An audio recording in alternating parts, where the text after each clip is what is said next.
Tonight, the Davidson Warriors are looking to accomplish something that they haven't done in 11 seasons. Open up the year with a 2-0 record. Standing in their way are the Baker Hornets, who come in riding high with a new head coach and a high potent offense. Can the Warriors succeed and scalp the Hornets for a victory? Or will Baker turn them away with their powerful stingers and pick up another region win? We're about to find out with the MCPSS High School Football Game of the Week.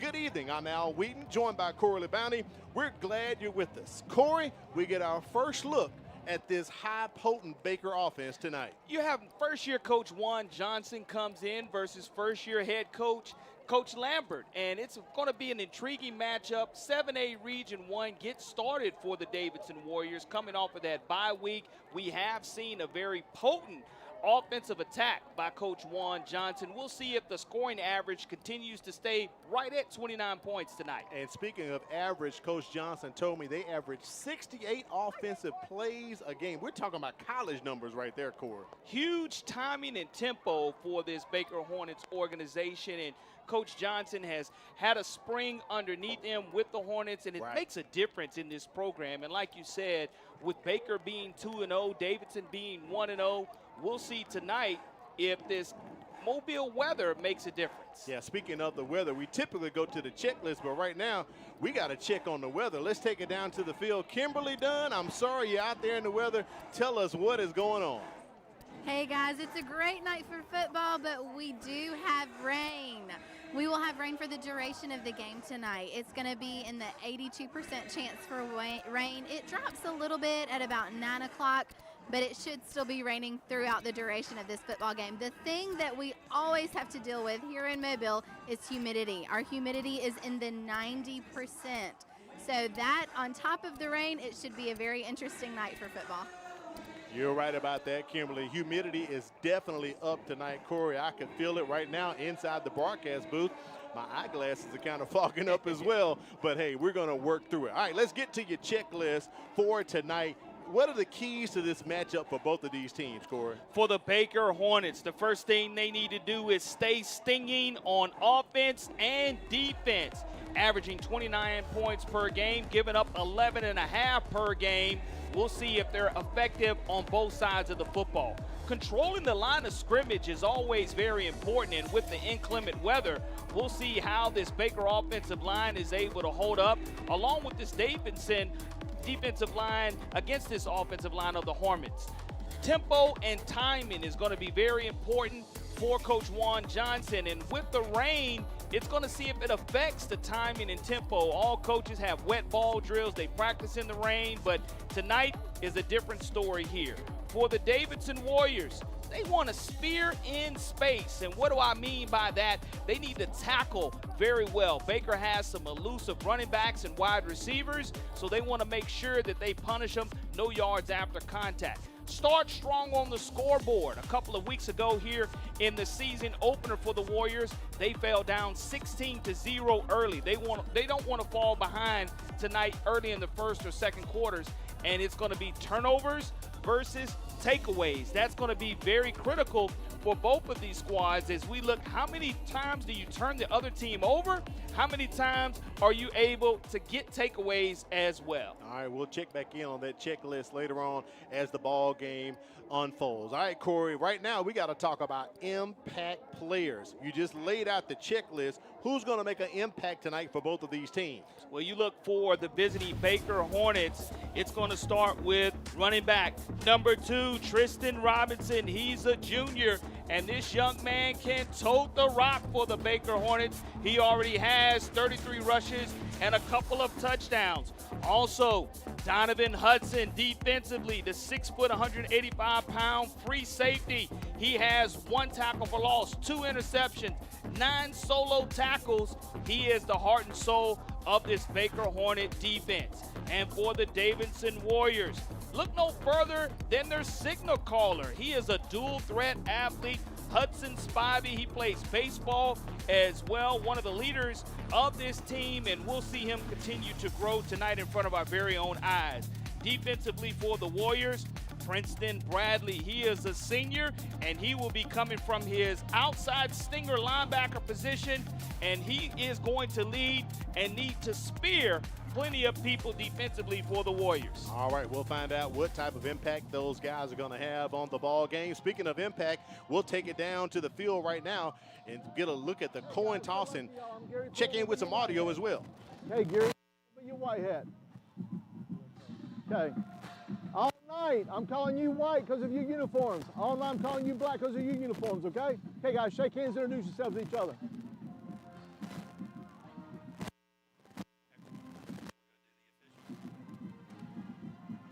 Okay, guys, sportsmanship, very important. Okay, if I have problems, I'm gonna come to you guys, okay? You take care of your teams for me, okay? Okay, stopping on the whistle.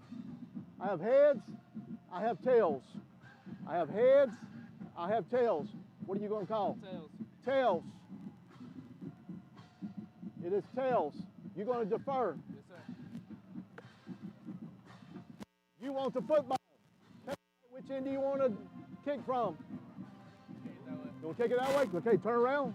Black, turn around this way. White, come around there. Let everybody know Black's getting the ball. Black is receiving. Okay, guys, shake hands one more time. Good luck to y'all. Great job by our official, our white hat tonight with the coin toss. Gary Poole and the crew, backed up by Christopher Benton, Scott LaForce, Otis Mays, Terrell Peoples, Charles Conley, and T.J. Roberts. Baker won the toss. They deferred to the second half, so Davidson's going to get the ball, and they're going to get things started. Speaking of started, we're about 2 minutes away, so we'll take a break and come back and bring you the kickoff. Baker versus Davidson. It's a 7A Region 1 battle, our MCPSS high school football game of the week. Mobile County Public Schools completes about $100 million in school construction each year. And we're looking for new contractors and construction vendors to help us ensure that all students are learning in top-notch facilities. Is your company interested in becoming a construction vendor for Mobile County Public Schools so you can bid on these projects? We need contractors, plumbers, HVAC installers, roofers, electricians, painters, and more. Follow these steps to become a vendor. Number 1, complete the vendor application online. Under System, select Business, and then under Resources, click Vendor Online Application. Number 2, enter the vendor portal. Click Apply to agree to the terms and click Save and Next. Number 3, enter your business information as prompted. A tax ID number or social security number will be required to complete the application. At the bottom of each page, click Save and Next. To find out what projects are currently open for bidding, visit mcpss.com/bid invitation. Follow MCPSS Facilities Facebook page and email facilities to receive notifications. Complete these easy steps, and your company soon may be part of Team MCPSS.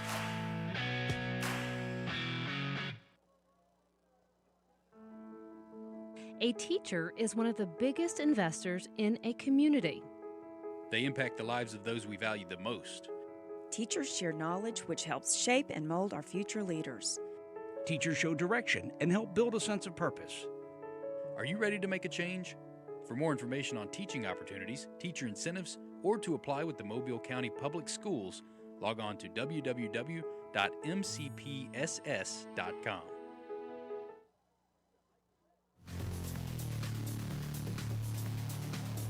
We are moments away from kickoff here at Warrior Stadium. Baker versus Davidson. Baker beat Davidson 66-28 last year. It was the most points a Warriors team has ever allowed in a game. And ironically, Corey, that's the most points Baker has ever scored in a ball game. Davidson leads this overall series 33-11. And Al, like I said in the opening, 2 first-year head coaches, 28 seniors for the visiting Baker Hornets. And you look at, for the home team, Davidson Warriors, 25 seniors on their roster. So a fair share of upperclassmen for both of these teams, and Coach Johnson wanted to make sure when I talked to him in the pregame that we shouted out all of the seniors here for his Hornets team, and we're getting ready. Toe to leather, Friday Night Lights, Al. Doesn't get any better than this time of the year. Does not at all. Davidson sending back 3 possible kick returners. Nazir Campbell, one of those 3 for Davidson, along with Isaiah Garman. We know Garman plays defense. Coach Lambert told us he has a high motor, plays with a lot of oomph. Led the team with 17 tackles last week, as a matter of fact, for Davidson. And Blaine Munson handles all kicking duties for the Hornets. Munson kicks it. Nice kick by Munson. Kick return is bobbled. And going to be brought down near the 9-yard line. Let's take a look at the Davidson offense. At quarterback for the Warriors is 2-year starter Hudson Spivey. He had 3 touchdowns and 1 interception against Murphy and was 7-10 for 115 yards. Leading receiver Nazir Campbell caught one of those touchdowns and leads the Warriors in receiving yards. Up front, Davidson has a well-experienced line with seniors Ethan Franklin and William Benjamin, alongside junior right tackle Cam Mitchell, providing protection on a Warriors offensive line that averaged 256 yards. It's going to be 1st and 10 for Davidson at their own 9-yard line. Al, this 3-4 defense, we'll see them play multiple as well. Play action here from Spivey, going deep early in the contest. Pass dropped, intended for Nazir Campbell. He had that kick return, took it to the 9, incomplete for Davidson. And I love the fact that on 1st down, offensive coordinator Rob Miller decides to go vertical and deep to the 6'2", 282-pound player for the Warriors. And Nazir had 3 receptions for 69 yards with a touchdown. His long was a 45, but here it is now 2nd and 10 for the Warriors. Same formation for Davidson. Officials timeout. Gary Poole is coming to the sideline. I don't know if he's coming to Davidson's side. It is the home side. I don't know if he's talking to the official or to Coach Lambert. He definitely wants to have some words. Maybe he's signaling for the band to possibly stop playing, Corey. That could be it. That's the old HBCU rule, ain't it? It is, and that's exactly what he was signaling for, wanted them to go ahead and cut it out. And Gary Poole, one of the veteran officials, does a tremendous job along with his crew. And here it is. We're going to get ready to resume play on 2nd and 10 with a nice sprinkle of rain that we can see from the lights. A constant sprinkle that we've been experiencing since we arrived here at Warrior Stadium. Handoff to the back. Goes to Terrence Gray. He gets a couple of yards, maybe about 3. We'll credit him with that. Bring up 3rd down here and about 6 yards to go for the Warriors. Terrence Gray, the 5'7", 145-pound junior, has rushed 21 times, and Davidson quickly to the line here on 3rd down trying to convert. Bunch set to the near side. They tried to split out, and we have some movement going forward. Let's see what the penalty infraction will be. I'm thinking possibly false start. False start. Black. Repeat, 3rd down. So those couple of yards that Davidson picked up, they're going to have to give them back, Corey. It's going to be 3rd and 11 here coming up for the Warriors. Actually, we'll make it 3rd and 13. A long 3rd and 13. That changes the play calling tremendously for your offensive coordinator, Rob Miller. And we'll see exactly what Hudson Spivey's able to come up with. Ball's at the 7. They go back to Gray once again. Offensive lineman trying to push the pile forward. I think his forward progress is going to be stopped at the 11-yard line. That'll bring up 4th down for Davidson. And on comes the kicking crew. Handling the punting duties will be E.J. Harrison for the Warriors. And it looks like Katori Marion is scheduled to be deep for the Baker Hornets, the 5'11", 170-pound junior. The biggest thing, the 3rd phase of the game, special teams. With it being a little bit slick out there, we'll see if Baker decides to sneak up on special teams and create an early score. Marion scooting up to about the 50-yard line for this punt from Harrison. Harrison takes his time, shoots a line drive. Nice roll right there. Marion's going to take it at about the 47. Gets past the 50. I see flags on the play as he continues into Warrior territory. We'll get the call from Gary Poole, possibly could be coming back. Let's see what our white hat's going to say. Yeah, you see the great speed of Katori Marion, but as soon as he caught the ball, not 10 yards after his return, we did see that old dirty rag, that yellow rag, hit the field turf here at Warrior Stadium, and we'll see if it is going to be from the spot, marching this offense back and negating a really good return. Onside block on the return team. First down. That's going to be 15 yards from the spot of the foul. Take a look at this Baker offense. Sophomore quarterback Tate Graham is a 61% passer with nearly 300 passing yards and 2 touchdowns. Behind him is leading rusher Tristan Robinson. The junior is averaging 4.6 yards per rush with 2 scores. Outside look for receiver Josh Jones to haul in catches from Graham. He's averaging nearly 14 yards per grab. Up front, the Hornets return experience from last year's squad. Baker is +6 in the turnover margin as they hand it off for a carry right there from Tristan Robinson. He picks up a couple. And Corey, this Baker offense is quick. Look at him getting ready to play right now. Quickly tackled by Princeton Bradley, the 5'6", 185-pound senior, the difference maker for us impact player-wise for the Warriors. Second down and about 8 coming up here. Maybe 9, 2nd and 9. Graham giving signals to his receivers, putting them in place. Play clock hasn't even started yet. Reset to 40s, not even moving.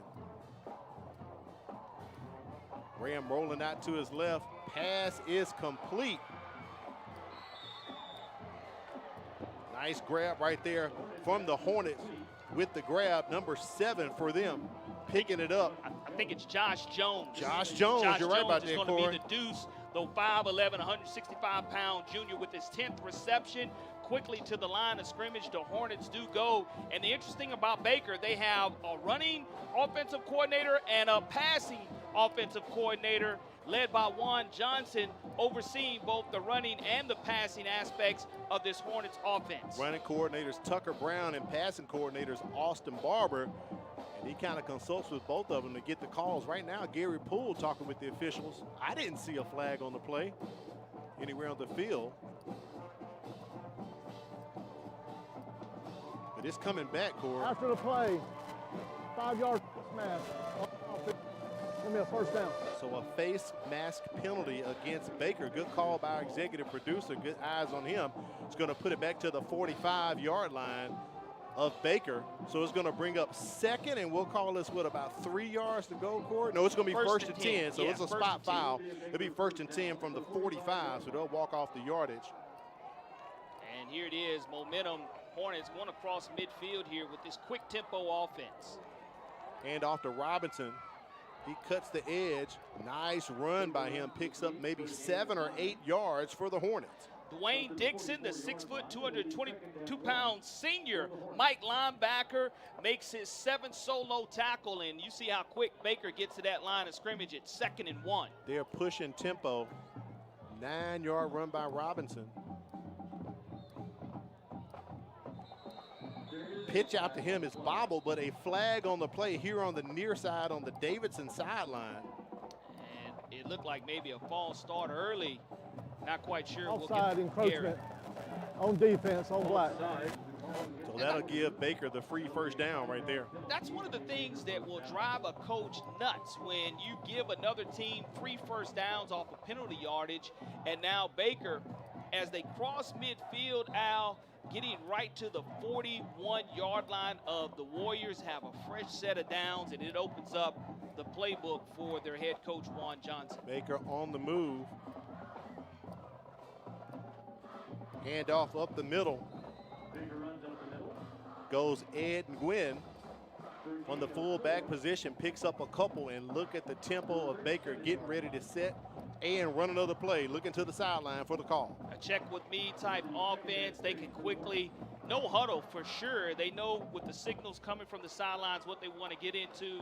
Great down and distance here as a hard count is trying to draw Davidson off sides. 2nd and about 7. Corey, I think the play clock may be inoperable tonight. It's still sitting at 40 seconds. Hand off to Robinson. He plows forward. And his forward progress is going to be stopped. Looked like no gain on the play. Now, if you're Baker, you don't mind putting together a 20-play drive if you have to, dink and dunk your way down the field, as we've seen multiple offensive sets run by the Baker Hornets to where they'll spread out. They've run trip wide receivers. They have run an empty set in the backfield. They put one back in the backfield. So here it is, 3rd down. 3rd and 6 coming up here for the Hornets. Graham rolling out to his left once again. Tosses it across his body. Pass incomplete, was intended for Katori Marion. It's 4th down for the Hornets. They're in no man's land, Corey. I'm sure they're going to go for this. You know, it's a coach's decision here. If you want to flip the field and pin Davidson back deep in their own territory, you can, because you do have a great specialist in Blaine Munson. Here he comes. The 6'4", 190-pound senior who handles all kicking responsibilities for the Hornets. And I guarantee with his leadership and the skills that he has, he will be able to pin this Warrior offense deep in their own territory. Averages 35 yards a punt. His longest has been 45 this season. Kingston Bradley back to receive it. And he plants himself right at the 13-yard line. So Davidson, with their second opportunity, a little better field position than when they started off on their first series. Yeah, Kingston Butler. If that name sounds familiar, it should, because we had DJ Butler, who was a record-setting offensive running back for the Warriors, now playing his collegiate football at Houston for the Cougars. This is his younger brother, 6'3", 152-pound sophomore, trying to keep it in the Butler family. He's a bit taller fella than his older brother DJ. 1st and 10.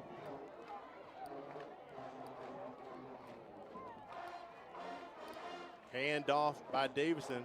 That play's going nowhere. Let's take a look at the Baker defense. They play a 3-4, as you said in that first series, Corey. Mike linebacker Quintarius Robinson leads the Hornets in tackles. He'll get some help from linebacker Jalen Morris, who's a force up the middle. Up front, defensive end Zach Williams is a tackling machine with 7 tackles for loss this year. The secondary features 2 ball hawks and seniors Juwan Springs and Donovan Hudson. They both have 2 interceptions so far this season. The Baker defensive line averages 250 pounds across the front. Hudson, one of your impact players tonight, Corey. Absolutely. We're going to have a penalty as soon as the ball was getting ready to be snapped. It's one of those that you go backwards if you're the Davidson Warriors offense, put yourself 5-yard loss, and it makes it a little bit tougher for offensive coordinator Rob Miller to get a clean slate at 1st and 10. Big difference deep in your own territory. The ball is spotted right at the Warriors' 8-yard line. Handoff goes to Gray, and he hits a wall of Hornets. They may credit him with 1. That's going to be 2nd down and about 14 coming up here for the Warriors. Defensive coordinator Eric Scott on the signal calls from the sidelines. As I mentioned, they base out of a 3-4, but they are very multiple in what they can call defensively. And just like that, it is just a 1-yard gain. 2nd and 14 upcoming for the Davidson Warriors. Spivey hands off, little quick draw, plenty of room for Gray. And he gets close to the 1st down. I believe he's going to have enough if they mark him at the 24, and the chain gang's on the move. 1st down for the Warriors. A great call, a nice draw there. And you look at Juwan Springs, the 6'1", 200-pound senior. He has a North Alabama offer. He comes up and makes that tackle, but when you're behind the sticks and the pursuit is late getting to the football, a great job of the offensive line. They go back to the well once again. This time, E.J. Harrison with the carry. He gets a couple, takes Davidson to 2nd down. Hard running by Mr. Harrison, the 5'11", 190-pound junior.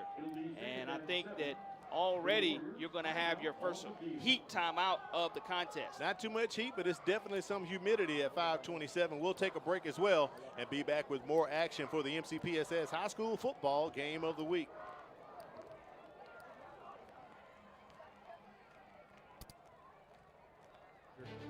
Then the Junior Officers Training Corps may be what you're seeking.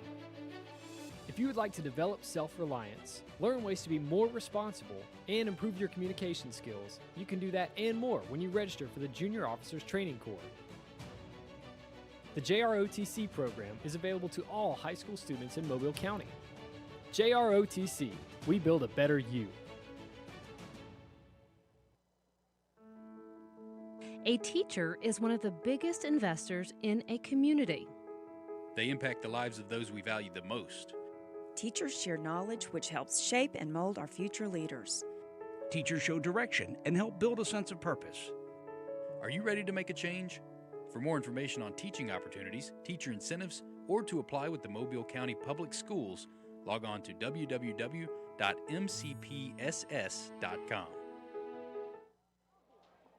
We are back at Warrior Stadium. No score right now. A flag on the play, so got a little break. Let's take it down to the sidelines. Check in with Kimberly Dunn.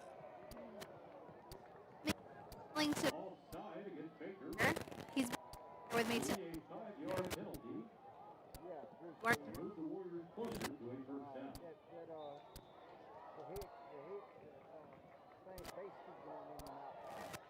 Having some difficulties with Kimberly's mic. We'll check back in with her. So it was offsides against Baker. Davidson picks up 5 yards. That left them with about 2nd and 2. And they're going to pick up the first down right there from the carry. Another first down for Davidson, Corey. They're trying to get their act together here. Yeah, Harrison on the carry. Quintarius Robinson with the tackle. And the 6'1", 205-pound senior with a nice stop, but not before the Warriors are able to secure that first down. Graham under center. Handoff to Harrison, but flags on the play. We are being littered with laundry tonight here in the first quarter. Yeah, that's something that both coaches are not going to be happy about, even though we have 4:40 remaining in the first quarter of play, probably close to our 6th or 7th penalty of the contest so far. 8 penalties so far. White. Replay, first down. False start against Davidson. Coach Johnson told us at Baker they only had about 2 penalties in their first ball game. Last week they had 11, and they do a word of the week every week. Corey, this past week, the word was discipline. He said they've got to get better at discipline. We can't afford to have 11 penalties against Davidson, but tonight, Davidson racking up the penalties.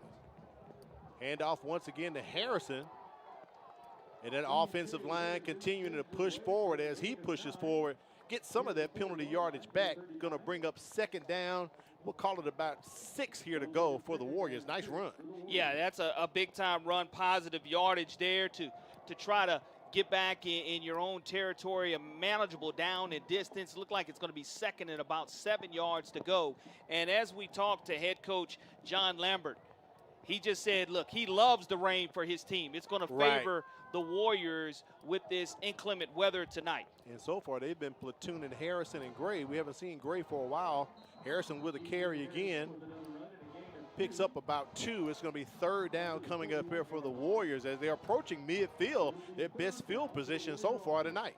Yeah, Chris Andrews, 5'8", 145-pound senior, getting involved there. And I know at 3rd down, this is money down for defensive coordinator Eric Scott. He wants to make sure they don't get a first down here to kill this drive. Davidson going to that similar formation they had in their first series, but they were penalized for false start. Graham looks to the sideline. Play clock is now working, approaching 5 seconds. Hand off to Harrison, and he is just swarmed by the Hornets. Tackle for loss by Baker. Big, big play right there. That's what you want to see by your Mike linebacker, Quintarius Robinson. 6'1", 205 senior, 8th solo tackle of the season. Brings up 4th down for the Davidson Warriors. And if you're the Warriors here, you continue to want to flip the field as E.J. Harrison will handle the punting duties. He was just running the ball, but he's the punter as well. Katori Marion setting up at his own 25. Nice punt right there by Harrison. He fills it at the 24. Sticks that foot in the dirt, gets up to about the 35. Nice return right there by Marion. So Baker's going to be 1st and 10, their 2nd possession here in the ball game. I don't know if we can see this replay or not, but to see whether he called for a fair catch, he was thinking about whether he wanted to wave his hand on the fair catch and signal that way, but luckily for him, he was able to secure the football, and Baker now has an offense's opportunity here in this nice rainfall that we have. 2:24 remaining in a scoreless first quarter of action. An injured Davidson Warrior hopping off the field after the end of that punt. So it'll be 1st and 10 for Baker at their own 33. Graham rolling out. I've yet to see him roll to his right. He's rolled to his left so far tonight. Pass incomplete. Take a look at the Davidson offense. The Warriors play a 3-4, but can be multiple when they need to. Rushing from his defensive end position is Deshaun Little. Little is 2nd on the team in tackles. Speaking of tackles, Rover Isaiah Garman had 17 total tackles against Murphy, and he's got a high motor guy. Also in the middle, Stinger linebacker Princeton Bradley will be helping out. He's the heart of the defense, has a high football IQ, and picks up the schemes quickly. Speaking of quickly, Baker running it. As we told you, they are up tempo, and with that run, Tristan Robinson gets into Warrior territory past the 50-yard line. What they did a great job in, 2 wide receivers to the bottom of the screen. They put 1 in motion. Robinson is able to find the hole, hit it quickly, and here Baker is on the attack. And speaking of attack, Corey, the flags are coming out on the field. I feel like we're being attacked by the dirty yellow rag tonight. Yeah, that's something that we don't want to see a continuation of, as Mr. Poole will give us our signal. Play 1st down. That's going to push the Hornets back 5 yards. A little problem with Gary Poole's mic. So they'll push them back to the 49. So it's going to be 1st and 15 coming up here for this Juan Johnson-led team. Yeah, those are drive killers there on 1st down. It's kind of disheartening. We'll see here if Mr. Graham's able to get them out of the hole. Go back to Robinson. He falls forward for a couple of yards. Gets it back to the 49 of Davidson. Gets some of that, maybe about 5 yards back. So we'll call it, 2nd and about 3 coming up here for Baker, a long 3 for the Hornets. Dwayne Dixon, the 6', 220-pound senior, comes up and makes the stop. And now when you look at 2nd and 13, we'll see if they can get half of this yardage back by rolling him out of the pocket or whether they decide to run it. Tori Marion went to motion, setting up a little screen there for the Hornets. That's going to be the 1st down plus a little more. Nice reception by the Robinson out of the backfield, but another flag on the play. If this one comes back, Coach Johnson's going to be hot, Corey. Yeah, he's trying to, over there on the sidelines, I'm watching him. He wants to know exactly what went wrong and why the flag came out of the official's pocket. But that's something that I know both coaches are going to talk about with their team at halftime. And we'll see exactly where it's going to be assessed from, coming from Mr. Poole. Foul on White. Replay, 2nd down. That's our 2nd personal foul penalty tonight. Davidson had one earlier, and this one against Baker. That's the big 15-yarder, pushes them back to their own 36-yard line. So that's going to set up 2nd, and I'd like to say 28. A country mile. Yeah, 28 yards to go there for the Hornets, and that makes it really tough. And 60 yards worth of penalties already amassed for the Baker Hornets, and that's going to run Coach Johnson ballistic. Right. Because we talked about discipline being his word of the week. He did. That's tough. Hornets going backwards here. Play clock approaching 10 seconds as Graham looks to the sideline to get the call.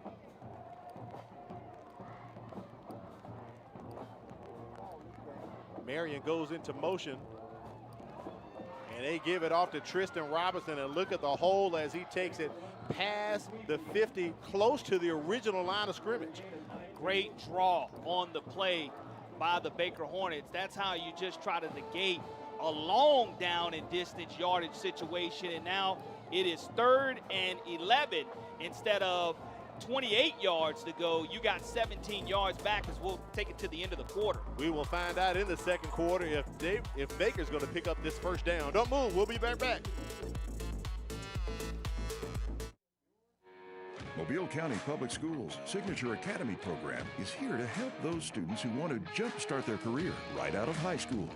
With more than 100 specialized courses ranging from engineering, computer networking, nursing, welding, and more, we prepare students for college and career readiness. To learn more, log on to MCPSS.com. Mobile County Public Schools Signature Academy Program, preparing students for life. I'm Keith Blackwood, your Mobile County District Attorney. I want to remind you about the truancy laws. 5 unexcused absences requires you to attend the Early Warning Truancy Program. Failure to attend the Early Warning Truancy Program can cause you to appear before a judge in circuit court. We need you to stay in school. This is a serious law, and it needs to be taken very seriously. I wish you and your family a safe, happy, and successful school year. You're watching the MCPSS High School Football Game of the Week. Al Wheaton, Corey LeBounty on the sidelines, Kimberly Dunn. Corey, I know your buddy Lee Shervanian will call it here at the radio station. No runs, no hits, no errors. We have no score. We have no turnovers right now in the ball game. We're pitching a shutout. Just plenty of penalty flags, and we can clean that up here in the second quarter of action. We do have a great contest for everyone who's watching. 3rd and 11 coming up here for Baker. Graham loses control of the ball. It is slippery, it's rainy, and Corey, I may have jinxed him. Our first turnover of the night as Graham just simply lost grasp of the ball. And that's kind of a momentum swing for this Davidson Warriors defense. Mr. Mayers comes away, the 5'10", 206-pound player for the Warriors is able to secure that.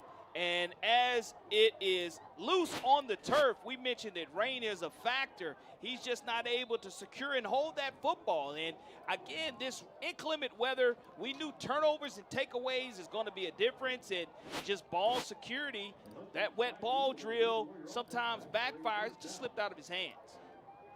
1st and 10 for Davidson now, their first time in Baker Hornets territory. Ball on the 44-yard line. They trickeration, a little end around for the Warriors. Nice run right there. Nazir Campbell picks up the first down and some more, but we see some yellow on the turf.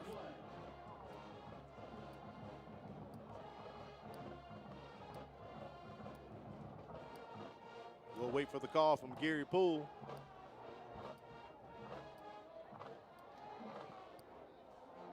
And it is definitely coming back.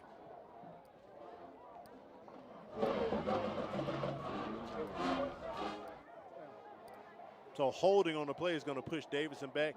We're going to check in once again with Kimberly Dunn, see if she's got the mic together. Kimberly, are you there? Can I hear you? Can you hear me, guys? Hello, can you hear me? Are we doing a little bit better now? There you go, there you go. Awesome. I'm here with Principal Peru, the principal for Baker High School. For football. It absolutely is. Take the opportunity to talk to you. Baker has to offer with the So what are some of the great things that are going on? Foremost, I'm very blessed. I have a wonderful staff, and we have wonderful kids, and they show up every when we ask. Investments this year, we've had a lot of changes with our safety protocols. Proud of the staff. They've done a phenomenal everything, the cell phones and the metal. Of course, our AP students are doing a phenomenal job. And when you drive by Baker, you see all the facility upgrades. So we're very thankful for Mr. Threadgill, all of our school board commissioners, and our local politicians that made these things happen, like our exterior fence, our new turf field. We got new scoreboards coming in for the football field and the girls softball, and we got a wonderful new parking lot. So we got a lot going on, so feel free to come by Baker High School. Great things going on academically. Athletics. How do events like this just enhance the community involvement in the school that is there? Well, it helps build a culture, and we're very big at Baker of trying to build that positive culture. We work closely with a group called the Hope Institute, where we focus on character education, and that comes out in our athletes and our students. So we do a lot to teach our kids to be good citizens. Perfect all the time. Our kids make mistakes, but we correct them and teach them. We love them up and get them going in the right direction. And we build that character in our kids so we have a positive culture at our school. Now, Baker High School had more AP scholars than in our district. What do you think contributes to that success that you're able to see in your students? more than anybody south of Montgomery. So I'm very proud of them. We challenge our students, and we have course offerings, so our students can take so many diverse courses. You don't have to just take pre-cal or cal. You can take AP history or whatever subject you like. All right, thank you so much, Principal, for taking the time to talk with us in the rain. We wish you the best of luck tonight. Thank you for having me. Good. Thank you, Kimberly. We appreciate that. Principal Peru with Baker. Pass almost intercepted by the Hornets. And speaking of the Hornets, Corey, when we go back to a wide shot, is it just me, or did a lot of Baker Hornets fans come out to this ball game? Oh, they showed up. That's what happens when you're 2-0 and you have a great support system. But the Davidson Warriors caught a break there with that interception being dropped in the end zone. But they are going to be 3rd down and long, and we'll see what they're able to draw up. Try to set up the screen right there. Pass incomplete. Try to get it to Henry Sprague. Sprague has 2 touchdowns on the season. It's going to take Davidson to 3rd down. No, this is 4th down and about 11. Let's see what John Lambert's going to come up with. Offense coordinator Rob Miller. It looks like the offense may stay on the field. We know that their punter is E.J. Harrison. He plays running back as well. Yeah, you don't be surprised if you see a quick kick here or some type of timeout to talk about and get your thoughts together. We mentioned now that the play clock is running running now on the field, so they're going to roll the dice here on 4th down. Spivey, pressure on him. He's going to run. Doesn't really hurt them at all if he doesn't pick up the 1st down. It's going to leave Baker with some field position at about their own 23 or 24, almost if they did a pooch kick or a surprise kick, trying to pin them. So it's going to be ball over on downs here for the Hornets. Stop made by Donovan Hudson. The free safety comes up. He is an impact player for us. And what you have to give credit to Spivey for doing is not turning the ball over. Right. You would have liked to see him get past the yards to gain area, knowing that it is 4th down, but either way it goes, he got positive yardage, and it's the same as a shanked punt in this situation, and the Baker Hornets offense takes over.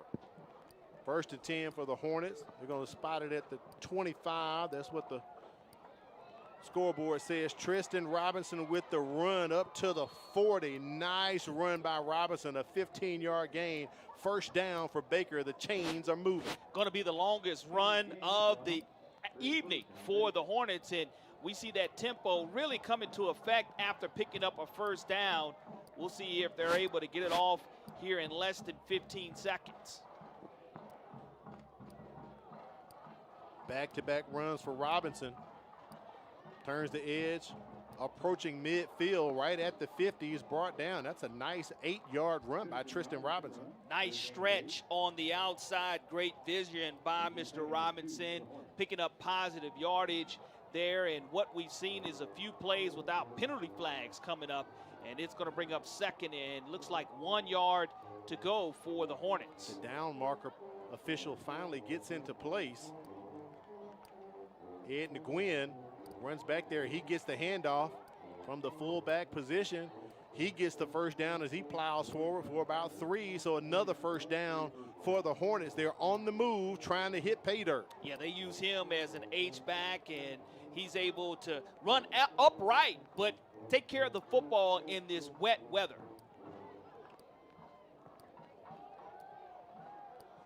Little quick pop pass handoff right there to Katori Marion.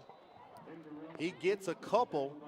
Juan Johnson not trying to get too cute here, Corey, with these rainy conditions. You want to make sure you're securing the ball when you're running. And Isaiah Garment comes up and makes a nice tackle along with Jeffrey Mose, the 6'4", 200-pound junior. Quick tempo by Baker once again, and we have a stoppage on the play. I believe John Lambert has called a timeout.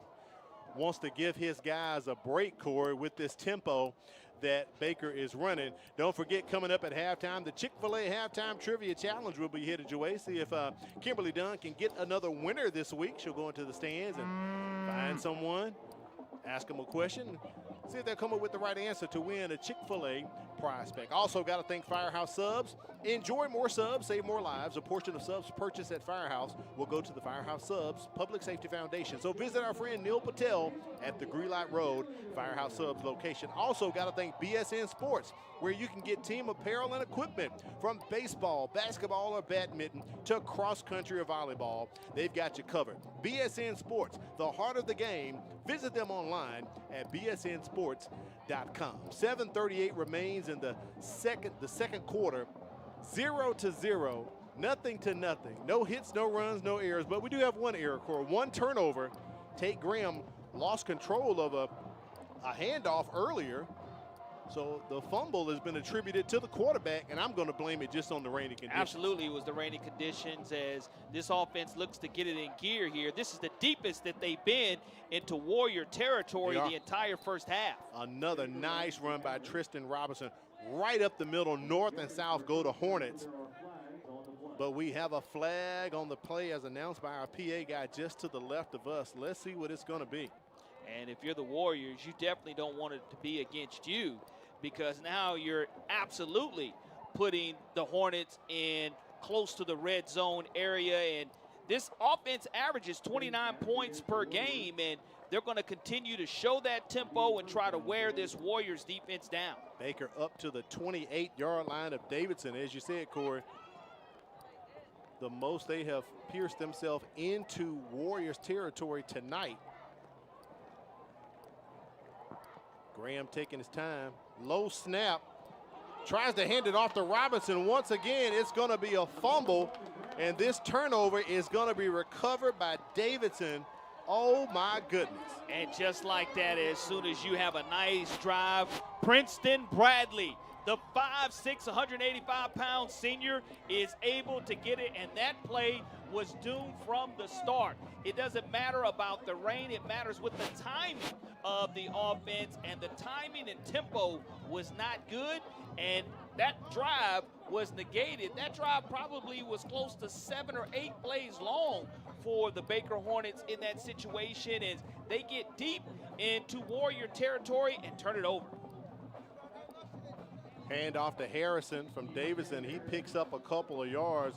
And Corey, this ball game is falling right into what Coach Lambert said before the ball game. This weather will play to our favor. We can play ground and pound and control the rock and control the clock. Most importantly, that's their ally right now, even though the score is 0-0. Absolutely. I'm looking for someone to bust a big one here before we get to halftime. And whether it's Baker missing a tackle or whether it's Davidson clicking on all cylinders, I think that we will have a long run here before halftime eclipses us. Harrison just swallowed up by the Hornets. No gain on the play. Won't be a tackle for loss. They're going to say his forward progress was right at the down marker. So it's going to be 3rd down and about 6 coming up here for Davidson as the clock continues to run as we approach 6 minutes here left in the first half. We will have another heat timeout here after this possession, if Mr. Poole decides to go ahead and observe it in regards to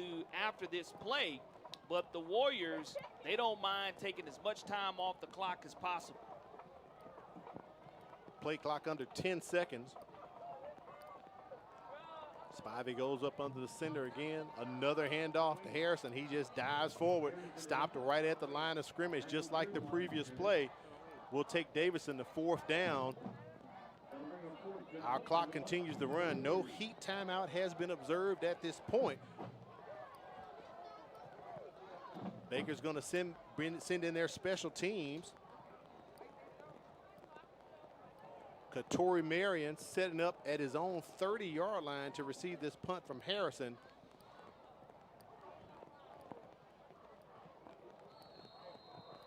That's going to be and flags. Davidson. Flags on the play, Corey. That'll push him back. You flinch early, and that's exactly what happens with 5:08 remaining. You just know what the snap count is. You just have to hold still. Offense. We play football. We have seen that called a few times tonight. False start by the offense. Back them up 5. It's going to be important for Baker to field this punt cleanly.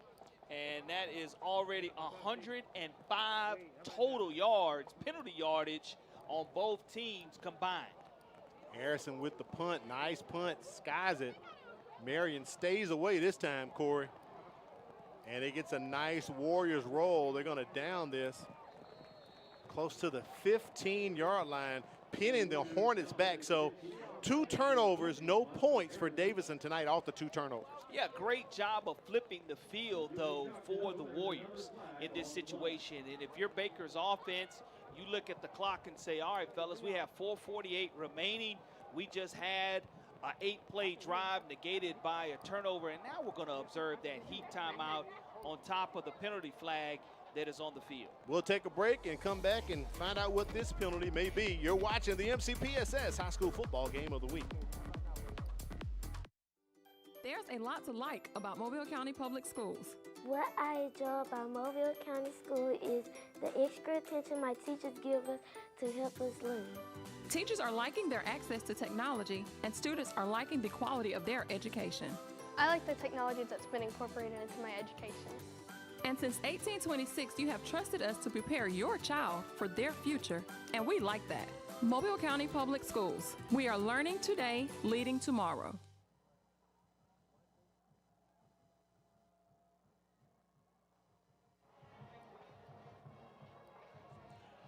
To find out all the latest news on what's happening in Mobile County Public Schools, follow us on Facebook, Instagram, and X, formerly known as Twitter.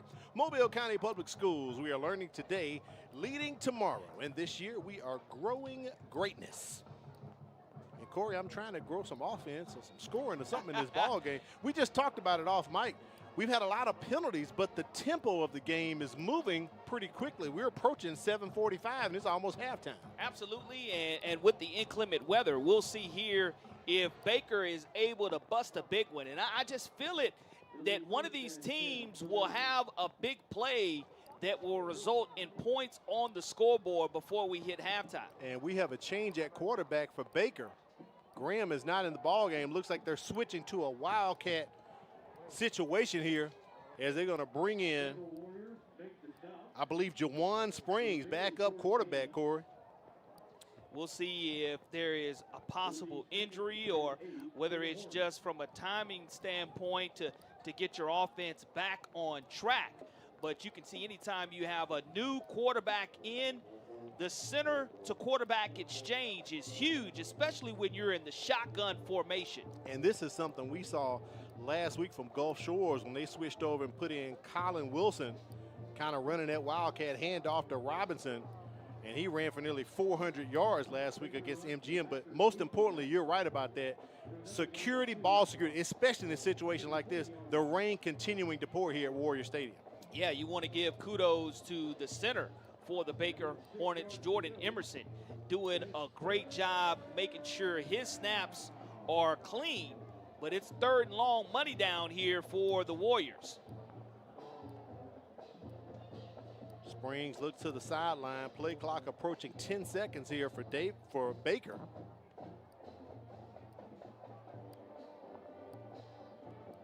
Man goes into motion. 3-2. Will they get the snap off? They do. But I hear whistles. I think a timeout was called by Juan Johnson. It was getting a little too close for comfort there. Good timeout by coach to make sure that no more penalty yardage is tacked on, especially when you have a new quarterback. But he kind of tipped his cap as to what the play was going to be. Let's check in with Kimberly Dunn once again on the sidelines. What's going on, Kim? Principal Richardson, Davidson's principal, and now we get to talk about the wonderful things that are going on at Davidson High School. And of course, we have to start with your signature academies. That's right. So between my EPIC and IB program, we're very proud of our academics. The IB program this year graduated 100% on our diploma rate. That's the 3 out of the last 4 years we've done that. So we also have had 78 AP scholars this year. We're really proud of that. Absolutely, and we talked a little bit about just some of the opportunities that these students are able to have in school that are preparing them for the real world and for their future careers.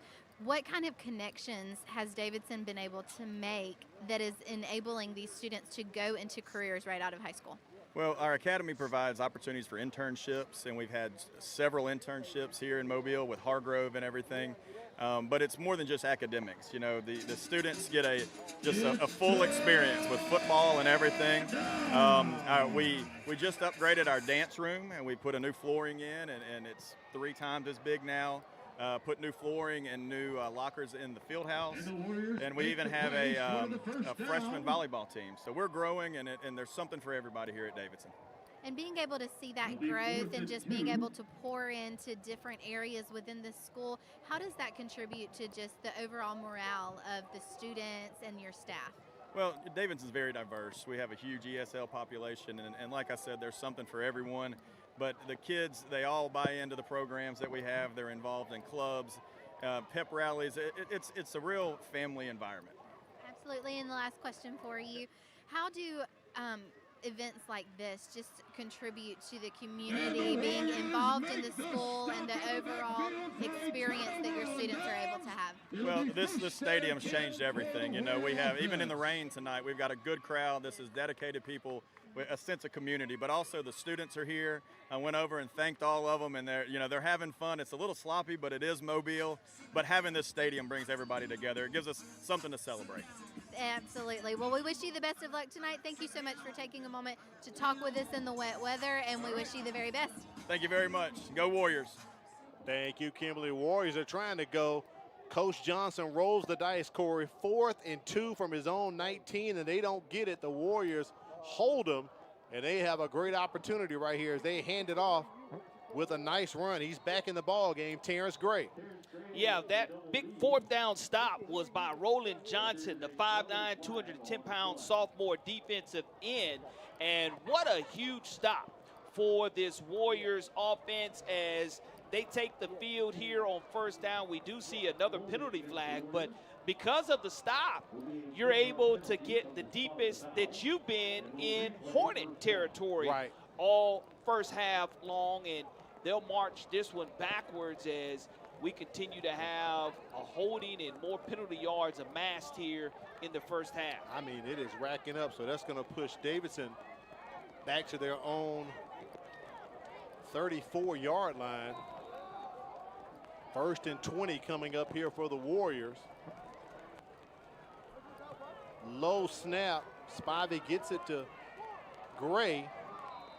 But that timing you talk about, Corey, when you don't have the timing together, that allows the edge rusher and the tackle to get in and make the tackle quite easily right there. So it's now 2nd and long coming up for Davidson. Jalen Morris, the wheel linebacker, 6'1", 195-pound senior, makes the stop on the play for the Hornets. And Al, you mentioned no gain on the play.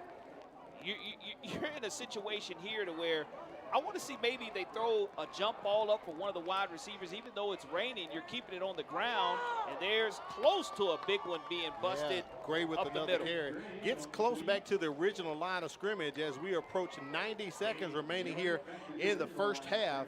Davidson trying to get on the scoreboard. So far, it's been a rain-soaked situation ball game here tonight. 0-0 our score. Davidson on the move. 3rd and about 10 coming up for the Warriors. And what we saw early in the game is Hudson Spivey go vertical to Nazir Campbell. And we'll see here if on this press coverage whether he decided fumble on the snap. Snap. Smart for Spivey just to get down on it. The conditions continuing to affect this ball game.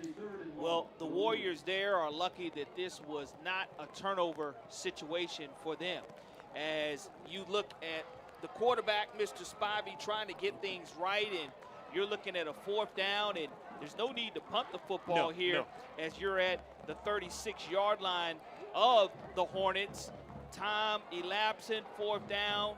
We'll see here what Coach Lambert decides to do. It wouldn't surprise me if Coach Lambert calls timeout with about 2 seconds left. He's standing next to one of the officials on the sideline. Let's see if he pulls the trigger. And there it is right there. He calls the timeout with 2 seconds remaining on the play clock. Look at it this way, Corey. You know, why punt it? Why go for it? Let the play clock run down as far as you can. Get the kids over. We got to remember, these are teenagers we're talking about here. And with the rain and this condition, you want to get the best opportunity, the high percentage play you can to try to pick up a 1st down if you can, if you're Davidson. Well, you can definitely see the stands. Look at it. And it's getting harder and harder as the rain is supposed to let up right around 9 o'clock. But because of these inclement conditions, it has led us to have a scoreless first half so far. Now, as you mentioned earlier, the Hornet Hooligans and their fan base have come out from West Mobile in full force, have a great crowd over there. And the Warriors and their student body to our left here in the press box, they've showed up and showed out as well. So a nice crowd considering the rainy night. The humidity has been extremely high, as now the temperature is about 74 degrees with heavy showers in our area here. It's coming down, Corey, it is. Davidson electing to punt. E.J. Harrison lines up at the 50. Heading back to receive for Baker.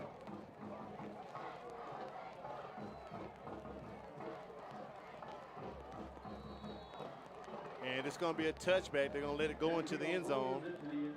So we're going to be about right at 17.5. I think a couple seconds, extra seconds, ticked off.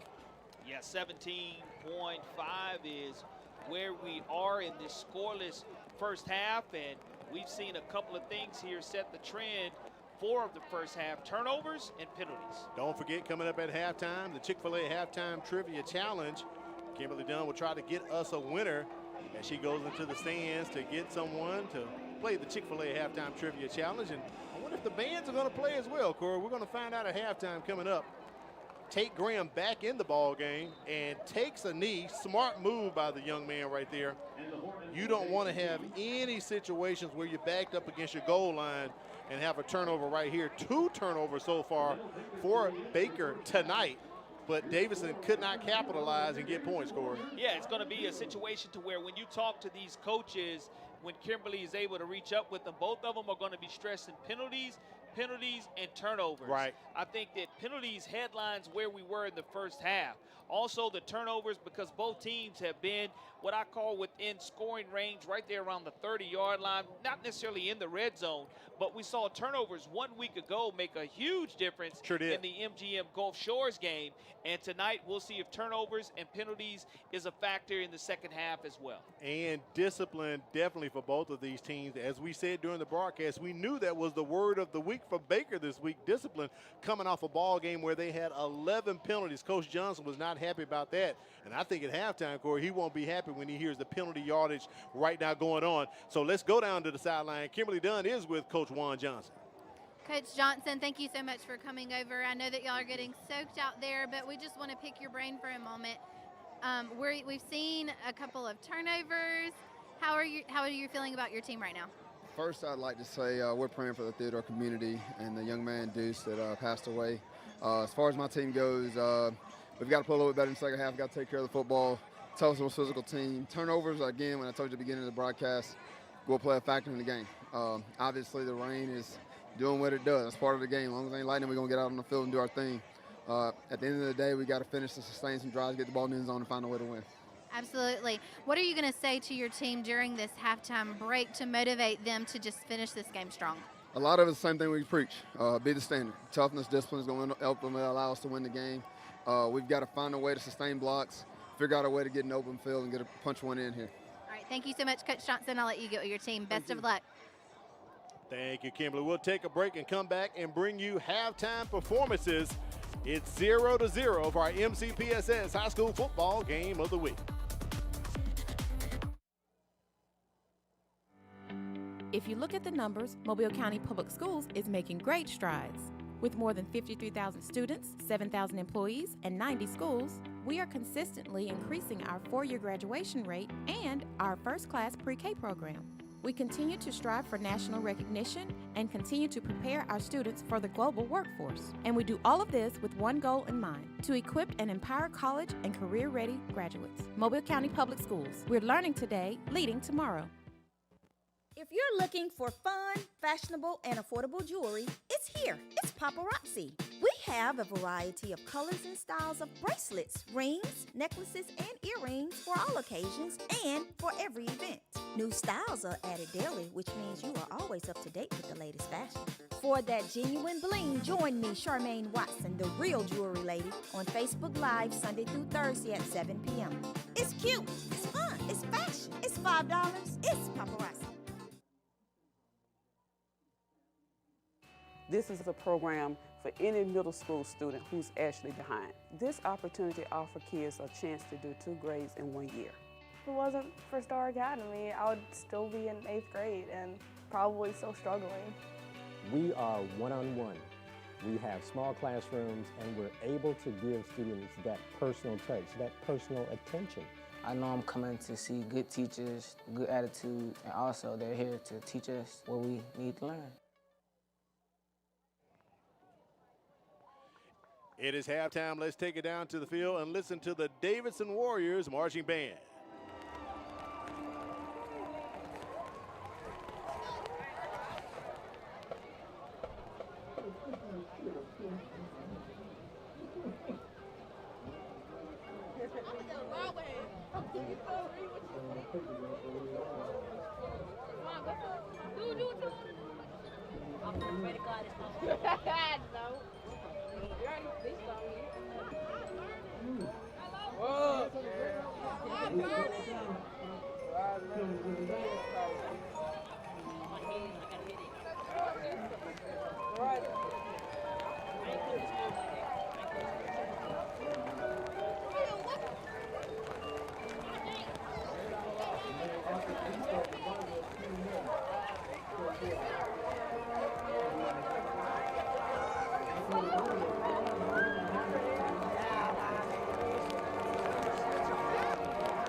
Despite the conditions, great performance right there by the Davidson Marching Band. We'll take a break and come back and bring you the Chick-fil-A Halftime Trivia Challenge.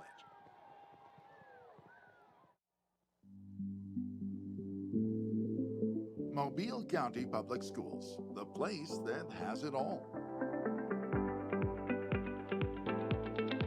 We have 90 schools that include rural, urban, and suburban schools of various sizes. We are also home to Alabama's first public school. We welcome you to come join our winning team. Our district is led by the 2020 Superintendent of the Year, Mr. Cressel D. Threadgill. Our teachers are leaders in their profession who are afforded numerous professional development opportunities. Our principals are collaborators and encouragers. Our schools are leading in innovation and instruction. And most importantly, our students who are learning today, leading tomorrow, are simply the best. If you want to live in a historically rich city near beautiful beaches with superb Southern hospitality, we invite you to come teach with the best. Team MCPSS.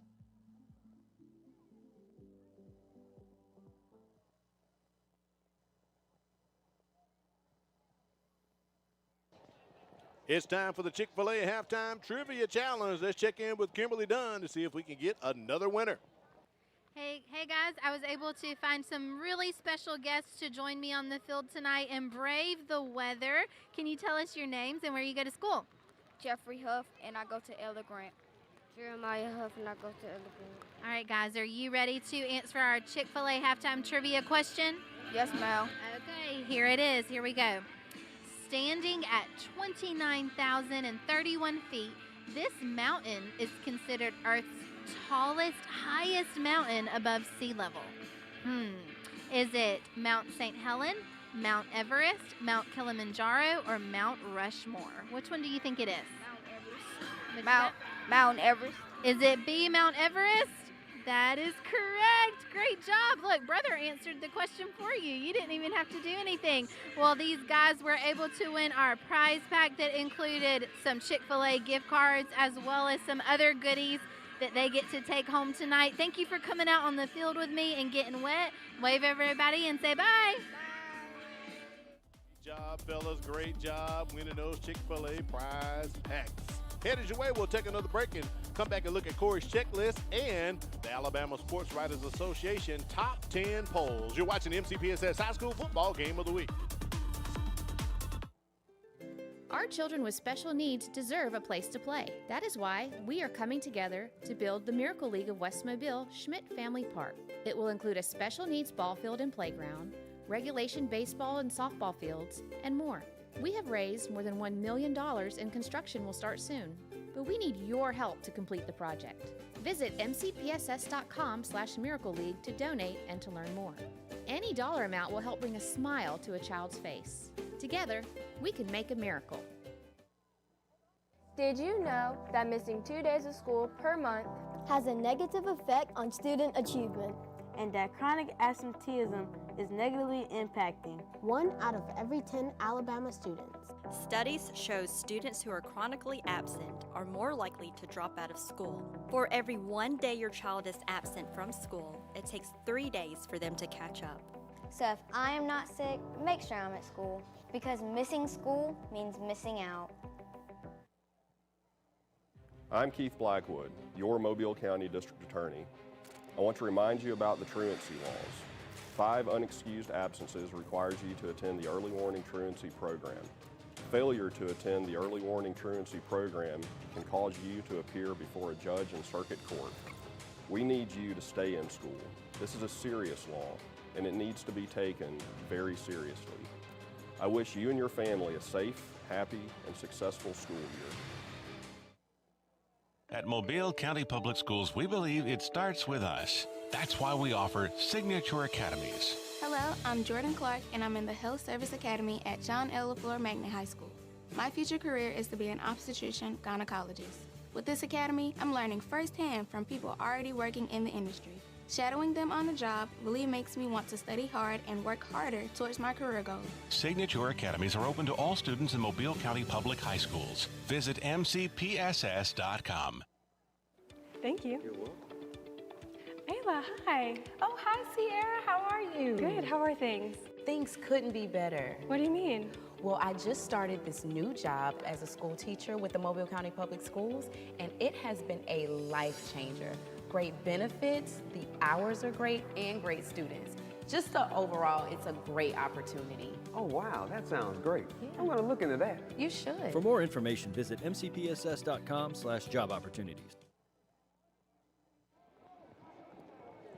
We welcome you back to the MCPSS High School Football Game of the Week. Halftime almost coming to a close. Let's take a look at first half stats.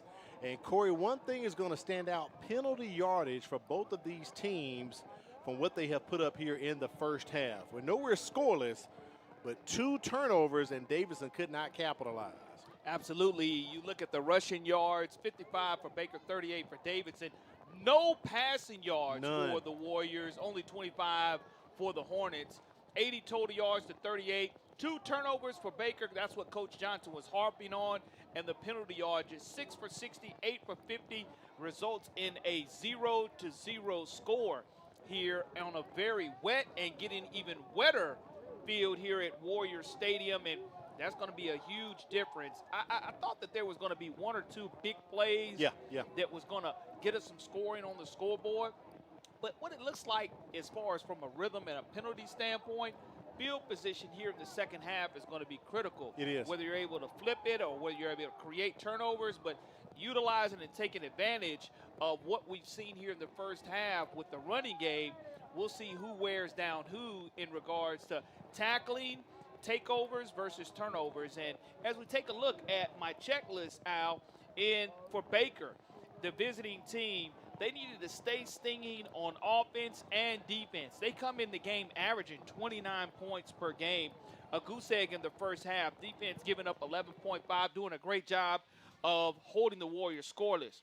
Controlling the line of scrimmage is also very important for both of these teams. And you look at the rushing yards, really no team stands above the other in regards to controlling the line of scrimmage. Tempo and timing. This weather, this rain has definitely affected the tempo and timing. Baker, when they get a first down, we'll see how quickly.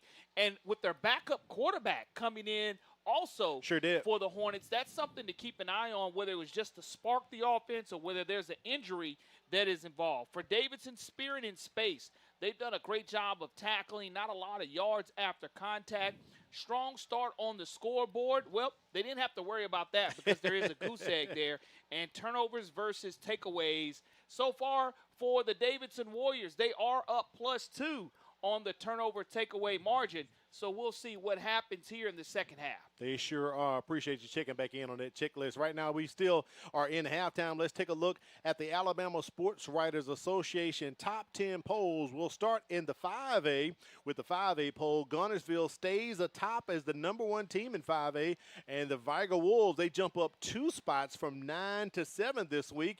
Matter of fact, they're on top of LaFleur right now, 26-0 in the second quarter. So the Wolves still trying to make their way up the top 10. Let's take it on up to the 6A poll, where the top 4 here remain the same from last week in 6A, with Saraland picking up 11 first-place votes.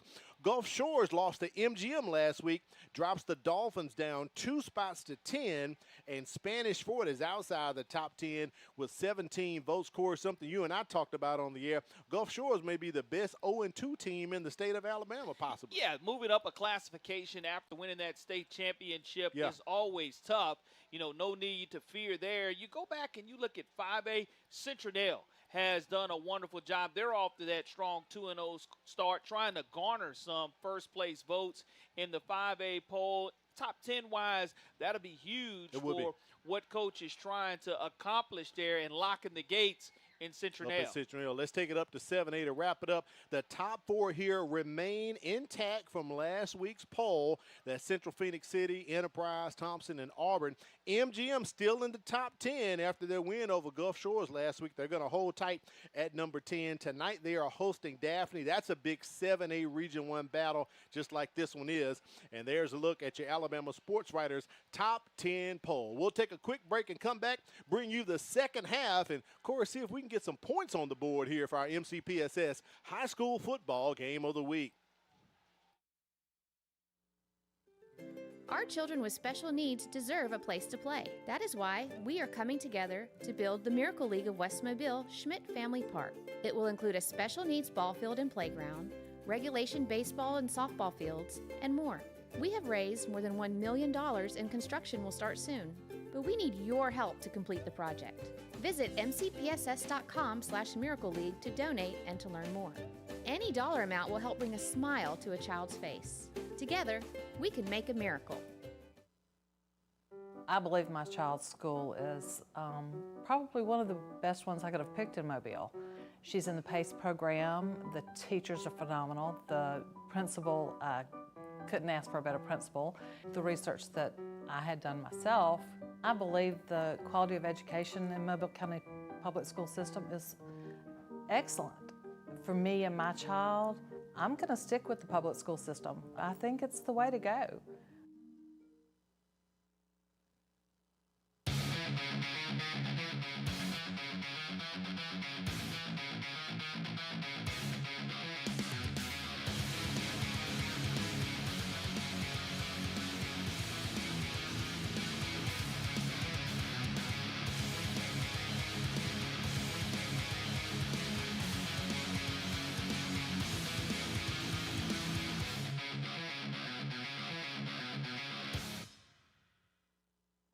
Do you feel alone, overwhelmed, or helpless? There's hope, there's help. Call or text 988. You don't have to face your crisis alone. If you need a safe space to talk with a trusted adult for support, reach out to your school counselor. Do you need help to make it through everyday struggles? Do you need someone to talk to? Call or text 988. Your social emotional wellness is worth it. Remember, there's hope, there's help. Each month, more than 90 guns are reported stolen from unlocked vehicles, creating the potential of serious injury or death. Lock it up. Many violent acts and crimes are committed with stolen guns. Lock it up. According to ATF, stolen guns pose a substantial threat to public safety. Lock it up. Be responsible. Take time to record your handgun serial number and secure it from thieves. Lock it up. Lock it up for me. If you're looking for fun, fashionable, and affordable jewelry, it's here. It's Paparazzi. We have a variety of colors and styles of bracelets, rings, necklaces, and earrings for all occasions and for every event. New styles are added daily, which means you are always up to date with the latest fashion. For that genuine bling, join me, Charmaine Watson, the real jewelry lady, on Facebook Live Sunday through Thursday at 7 p.m. It's cute, it's fun, it's fashion, it's $5, it's Paparazzi. Mobile County Public Schools' Signature Academy program is here to help those students who want to jumpstart their career right out of high school. With more than 100 specialized courses ranging from engineering, computer networking, nursing, welding, and more, we prepare students for college and career readiness. To learn more, log on to MCPSS.com. Mobile County Public Schools' Signature Academy program, preparing students for life. At Mobile County Public Schools, we believe it starts with us. That's why we offer Signature Academies. Hello, Hello, I'm Jordan Clark, and I'm in the Health Service Academy at John L. LaFleur Magnet High School. My future career is to be an obstetrician gynecologist. With this academy, I'm learning firsthand from people already working in the industry. Shadowing them on the job really makes me want to study hard and work harder towards my career goals. Signature Academies are open to all students in Mobile County Public High Schools. Visit MCPSS.com. We welcome you back to a soggy Warrior Stadium. Al Whedon, Corey LeBounty on the sidelines, Kimberly Dunn. Corey, you've got to be a dedicated fan if you're out here. It is coming down here at Warrior Stadium. Yeah, getting harder and harder. One thing about this new playing surface that was dedicated 1 year ago here at Warrior Stadium, it is the artificial turf, to where it is a faster track than it would be a sloshy, muddy practice field made up of grass. So that is a huge difference. And with the 0 passing yards that we've seen in the first half by the Davidson Warriors, you can expect offensive coordinator to give you more of the same. Rob Miller running, and more running. It's just a matter if they can break containment. So far, this defense led by defensive coordinator Eric Scott has done a great job teaching his fellas containment. And you really haven't seen a yard or a play busted longer than 15 or 16 yards. Correct. Both teams have been aided by penalties, but with this rainfall, we saw one snap, a ball was dropped by Baker's quarterback. We'll see here if it'll make a difference with the quarterback handing it off to the running backs in the second half. And also we'll find out, Corey, how will the playing condition affect, if you want to call it the turf, if you want to call it traction, how slippery will it be on this field turf? And look at there, ball pops out. Does Baker get back on top of it? I don't believe so. That is another turnover. Davidson recovers 3 lost opportunities right there for Baker. Fumbles tonight have led to 3 turnovers in Davidson's behalf. Well, now we'll see if the Warriors are able to capitalize, because it's a sudden change. The defense for Baker, they weren't ready to be out on the field. And with the quick turnover, offense already knows what they want to do, because they have a play call that was made up, but not for this great field position, as they take over right at the 27-yard line of the Hornets. Another fumble, Al. The weather is definitely having an effect on this ball game tonight. Center quarterback exchange loose right there for Hudson Spivey. Pushes Davidson back about 2 or 3 yards, so it's going to be second down and 12 coming up for the Warriors. And this is just not rain. This is driving rain, to where when you try to work on wet ball drills, there's nothing that can duplicate besides a fire hydrant spurting out at you, how wet it is out there on this playing surface. I'm with you, Corey. I think offensive coordinator Rob Miller is going to give us a dose of Terrence Gray and E.J. Harrison, but if we could get going, flag on the play. That's a false start against the Warriors, going to push him back 5 more yards. So that's going to make it second and about 17 coming up here for Davidson. Well, if you are the Baker Hornets, what you must do is continue to sting defensively. And what do I mean by that? You can go ahead and make sure that you're tackling very well in space, because you don't want the ball carrier to spurt away from you, because the ball carrier, he's going to be very slippery as well once he gets to the defender's arms. Hand off to Gray. He picks up a couple. It's going to be second down now and 17 coming up here. Correction, third down. Third down and long for Davidson. LeGermany Treywick, 5'9", 195-pound senior, with a huge stop for this Baker defense. And one thing that's difficult for us here in the press box, Corey, because the windows are closed, it's hard for us to see with our binoculars with the rain coming down on the windows in front of us, kind of blurring what we can see. So we're going to take advantage of the great shot our camera crew is enduring with this weather. High snap to Spivey. He has to bring that down, and immediately tackled by the Hornets. Outstanding job by Jawan Springs coming up. And he also has help from his linebacker, Quintarius Robinson, as the turnover now has not led to any points, but you're not going to punt this ball away where the ball is being spotted right around the 31-yard line of the Hornets. You go ahead and you say at 4th down and 14 yards. I know I'm probably not going to be able to run for 14 yards, but if you're a defender or a cornerback, you want to make sure that you don't get any type of pass interference call that will cause an automatic first down. Ahmad Mayers in the back and a fumble center quarterback exchange. It was 4th down. Even if it goes over to Baker, it will be ball over on downs anyway. And Baker has recovered. That whole entire Baker sideline was cheering as they know they missed an opportunity with that fumble kickoff return, trying to encourage their defense, and the defense does make a stand right there. Any type of momentum that you can get, whether it's a turnover on downs or a fumble recovery there, it's just not a clean quarterback center exchange as he got underneath the center and was not able to put his hands underneath it. 1st and 10 from the 32-yard line of the Hornets. Graham back in at quarterback. Hand off to Tristan Robinson. He's dodging Warriors left and right. Maybe gained 1 yard on that if they give him credit for that. We'll find out where the down marker, if it moves, is going to bring up 2nd down for Baker. Good job of Roland Johnson, the defensive end, 5'9", 210-pound sophomore on the stop. Low snap to Graham there, Corey. All he could do was just fall on it, just like Spivey did on the previous series. I mean, Al, until the weather and the rain subsides just a little bit, whether you're under center or whether you're in the shotgun, it makes it very, very difficult for the center and quarterback to be able to have a clean exchange. 3rd and long coming up here for Baker.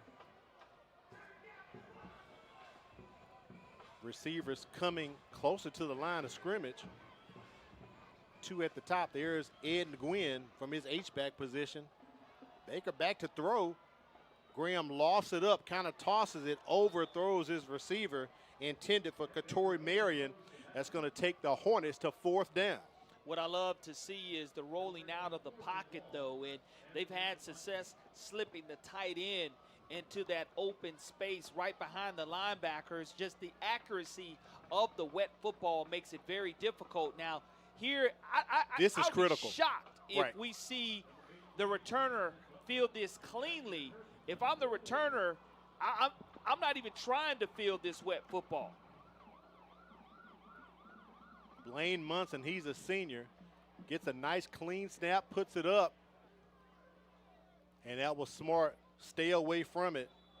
Kingston Butler, Corey, does exactly what you said. Stayed away from that because you don't want to let that touch you by any means. Davidson's going to get the ball here. Their 2nd series here in the 3rd quarter. After recovering a kickoff return fumble, they couldn't capitalize. They've taken advantage of 3 fumbles but cannot get points on the board. Here's an interesting nugget for you, Al. Since 2000, Davidson is 75-4 when allowing less than 10 points. Wow. 75-4 since 2000. So far, they're on the right track to try to get in the win column. Another low snap as they continue to platoon Terrence Gray and E.J. Harrison. Harrison falls on it. Smart for the running back to do that to save Davidson, but they're going to lose about 10 or 12 yards on that low snap, Corey. Well, when you have, again, this type of conditions, it does, you have not practiced in this type of downpour. I know that the practice field is utilized as the game field, and when it rains this hard, you normally go into the gym, but it's just hard when you're in the shotgun position. 2nd and 19 from the 27. Up the middle goes Harrison. He's mid at the line, but Laundry on the turf. We have another penalty flag. Well, that is nothing new to this game here tonight, as we have 7:15 remaining in the 3rd quarter of this scoreless 7A Region 1 game. Get the call here from Gary Poole. It's going to push Davidson back. Holding called against Davidson, so that's 10 yards on top of what they were already looking at. It was 2nd and 18. That's going to push them further back. 2nd and 30 is close to what they're looking at right now, Al. And whistles from the officials. Another flag on the play.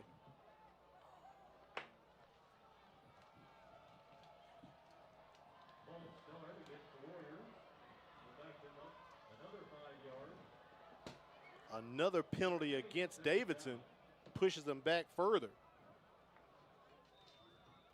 That's what we've seen here in the first and second half. Shotgun is still in effect for the Warriors. Another low snap. They do get it off. Ball is out. That's a fumble. Could be Davidson's first turnover. Baker signaling that they have it, and they do. So Davidson, unfortunately, returns the favor to Baker with the fumble after that run. Out here to begin the third quarter of play. I don't think we have had more than 2 plays run without there being some type of fumbled snap or some type of play to where it becomes discombobulated. And now here it is in the red zone area for this Baker Hornets offense. And you can look for Tristan Robinson, number 3, the 5'9", 175-pound junior, who already has 2 rushing touchdowns of the season, to get involved heavily here offensively for the Hornets. But we'll see if they have good ball security here as they're in the shotgun position. 1st and 10 from the Davidson 17-yard line. Hand off to Robinson. He plows ahead, still on his feet, Corey, something we talk about, keeping those legs turning as he gets down to about the 1-yard line. 16-yard run from Tristan Robinson. Just what the doctor ordered. You dial up your best offensive weapon. Tristan Robinson, you knew he was going to get the football. He smelled the end zone and came up short, and we do have an injury after this pileup on the football. It was downed officially by Robinson, but a big O-lineman, I believe he got speared by his own teammate trying to dive on top of that wet ball, but the wet ball drill is definitely in effect, and that's a huge Robinson. Run by Tristan Robinson. Yeah, that's Robinson coming down. Maybe he caught a cramp there, Corey. I'm hoping that that's what it is, but he's definitely the workhorse there, and you look at this replay here, just a simple handoff. He was going to bounce it to the outside, and he squirts away from the defenders. That's what you see when it is wet. No arm tackling allowed. He shreds off a couple of Davidson Warrior defenders and gets down to the 1-yard line and immediately grabs his calf, signaling that he is cramping up. Timeout on the field. We'll take a break right here and talk about our folks who are helping us out. Firehouse Subs. Enjoy more subs, save more lives. A portion of subs purchased at Firehouse will go to the Firehouse Subs Public Safety Foundation. So visit our friend Neil Patel at the Greelite Road Firehouse Subs location. Also BSN Sports, where you can get team apparel and equipment from baseball to cross country and all sports in between. BSN Sports, the heart of the game, online at bsnsports.com. We got to thank Firehouse and BSN for helping us put on the MCPSS High School Football Game of the Week. Wildcat. It's 1st and 10. Sorry, 1st and goal from the 1. Jawan Springs in the ball game, Corey. And you're right, looking for a Wildcat situation. Springs keeps it, getting the push from the offensive lineman. And I believe his forward progress will be no gain on the play. Great job by this Warrior defense bowing up, and that's the only thing about the Wildcat. You're snapping the football 5 yards behind you. You're already trying to get ahead steam full, and you're not able to do it, gain any traction or momentum. A great stop on 1st down here by this Warriors defense. Officials timeout. I believe Gary Poole may be calling our heat timeout right now. He signaled for a timeout at 6:03. So correction, an injured player coming off, number 11, told us by our executive producer. So injury timeout, that's what it was. At 6:03 here, Baker trying to punch it in. Ball on the 1-yard line, 2nd and goal from the 1. Let's see if Springs is going to come out again. Keep an eye on, again, the center to quarterback exchange. You do still see that Wildcat position. We'll see if the Warriors are able to capitalize. Ball security is huge here in the red zone. Flag on the play.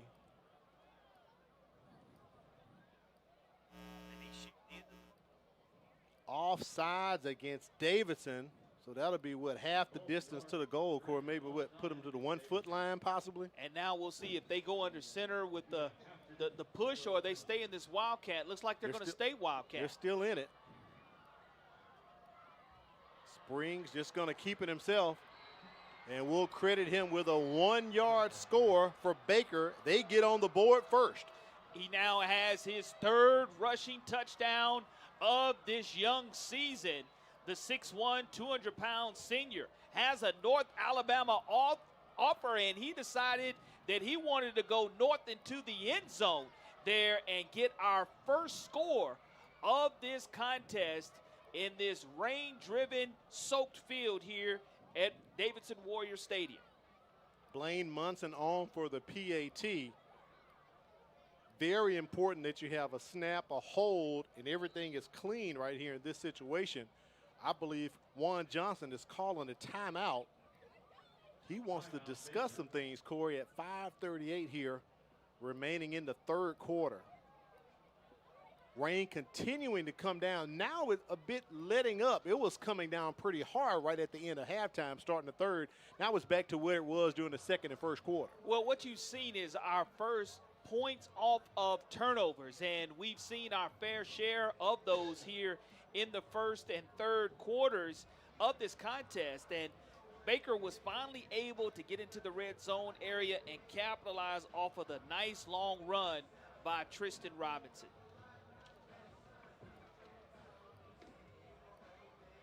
So breaking out of this timeout huddle, let's see what Baker's going to come up with. Will they kick the extra point or will they go for 2?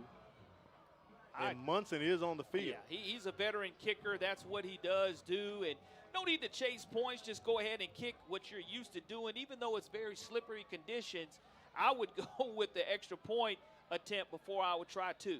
I think a very operative timeout for Coach Juan Johnson to call right there to settle the kids down. High snap, Corey. Munson, all he can do is fall on it. That's probably one of the reasons why you call that timeout. So Baker's up 6-0, our first score of the ball game. We'll take a break and come back and take a look at some of the region standings, 5A, 6A, and 7A, during this MCPSS High School Football Game of the Week. What's the matter, baby? You're not feeling good? School-age children are at a higher risk of getting and spreading germs and viruses. To help protect the spread, students are encouraged to stay home when sick. Parents, it's important for your child to remain at home at least 24 hours after they no longer have a fever of 100 degrees or higher without the use of medications. Please help us maintain a healthy learning environment. Make sure you mark your calendar coming up.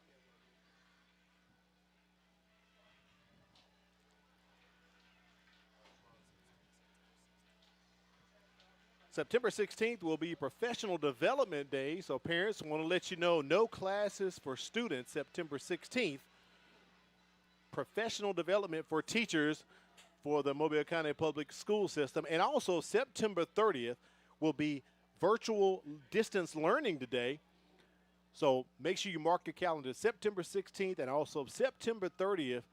No classes for the kids for those days, parents. Blaine Munson with the kickoff.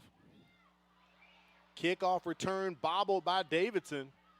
The rain continuing to have an effect on this ball game tonight. The conditions, oh my goodness, they continue to affect players. Nazir Campbell right there fumbles the kickoff. Yeah, and it's nothing new that the ball has hit the ground and ball security being huge. And I know that here, as we're with 5:30 remaining in the 3rd quarter, our first score comes with points off turnovers. We'll see if the Davidson offense can find a way to dink and dunk their way down the field. Still no passing yards. And because of the rain, it's gotten a little bit lighter as it's no longer driving, but it's still a wet field and a wet ball. Terrence Gray with the run. Nice run by Gray. Picks up about 8 yards on that carry. That's what Davidson needs right there. It's going to bring up 2nd down and short. Great job by the offensive line. Ethan Franklin, Daniel Den, Justin Tran, William Benjamin, and Cameron Mitchell creating that hole. And that's what you need for the offensive line to do, to create a short down and distance situation for the Warriors. As if you get a good push up front in this rain, the offensive back will do the rest for you. Davidson keeps it on the ground once again. That's enough for a first down. That's going to move the sticks. Corey, you talked about we were just one big play away from somebody busting one open or doing something, and turns out Baker took advantage of the fumble and got points off of a turnover. And it was important here for Davidson to put together some type of series of first downs. There's their first down of this drive. We'll see if they're able to put together some more first downs or be able to escape the elusiveness, because, again, the defenders are very slippery too. The ball carrier is very slippery, and ball security is going to be huge. High snap went from Spivey over to Grady and back to Spivey again. And that's Justin Tran. You just don't want there to be another turnover for the Warriors, especially this deep in your own territory. That would be critical. You want to go ahead and live to punt the football away, but you just have to be mindful in order to get Terrence Gray and E.J. Harrison established. It has to have timing and a clean handoff in order to do so. Play clock approaching 10 seconds here. Don't want another high snap. Spivey gets it, tries to throw it. Was that a forward pass or was it a fumble? And it's been signaled a touchdown. They're going to call it a fumble, Corey. I don't know if this is the old school tuck rule or not. No, what was the hand going, or was it knocked out? The ball slipped out of his hand. And there you have it. And that was a fumble. That's As a fumble. he was looking to go back, it slipped out. Now, what he tried to do was turn around and spike the ball, thinking he could down the football. Well, you've already fumbled it. And because you've already fumbled it here, it slips out. And now that's a live football. And because it's a live football, he goes ahead and tries to down it. And that is a scoop and score for the Baker Hornets. What a huge momentum swing. And what happens with the officials, they become slow on the whistle. And because of it, you do have 6 points given. But you can see where it just slipped out of Hudson Spivey's hands. And because of it, he did think that the ball would be dead. He tried to spike it. That is a live football, and that's exactly what Mr. Poole is explaining to John to Lambert Coach right there. Lambert. And it happened quickly. Unbelievable. But that's just one of those crazy breaks that, because of how wet it is, you can watch him here. He's going back, no forward motion. It slips out of his hand, and that is a live ball. And because it slips out as he's rearing back, not forward, that is a fumble. It is a live ball. He picks it back up. He slams it back down. And because it's a live ball, that results in a scoop and score for the Baker Hornets. Baker capitalizing right now, trying to go for two. Jawan Springs in. They're going to try to get that point back. They lost off the PAT from the previous score. And look at it again, Corey. A loose, wet snap, but flags on the play. But, Al, I'm going to go back to that scoop and score. You play until you hear a whistle. And that's correct. Gary Poole, none of the officials ever said play was dead either. That was the other key thing about it, Corey. And as a football player, you are taught 101, play until you hear a whistle. And everyone just froze thinking that it was an incomplete spike football. And that that's allowed just Baker a great heads-up play. To score on that scoop and score, wide open, unbelievable. Here it is once again. You could see it as he got it down by his hip. It was coming out. And watch the Davidson players just kind of stand there.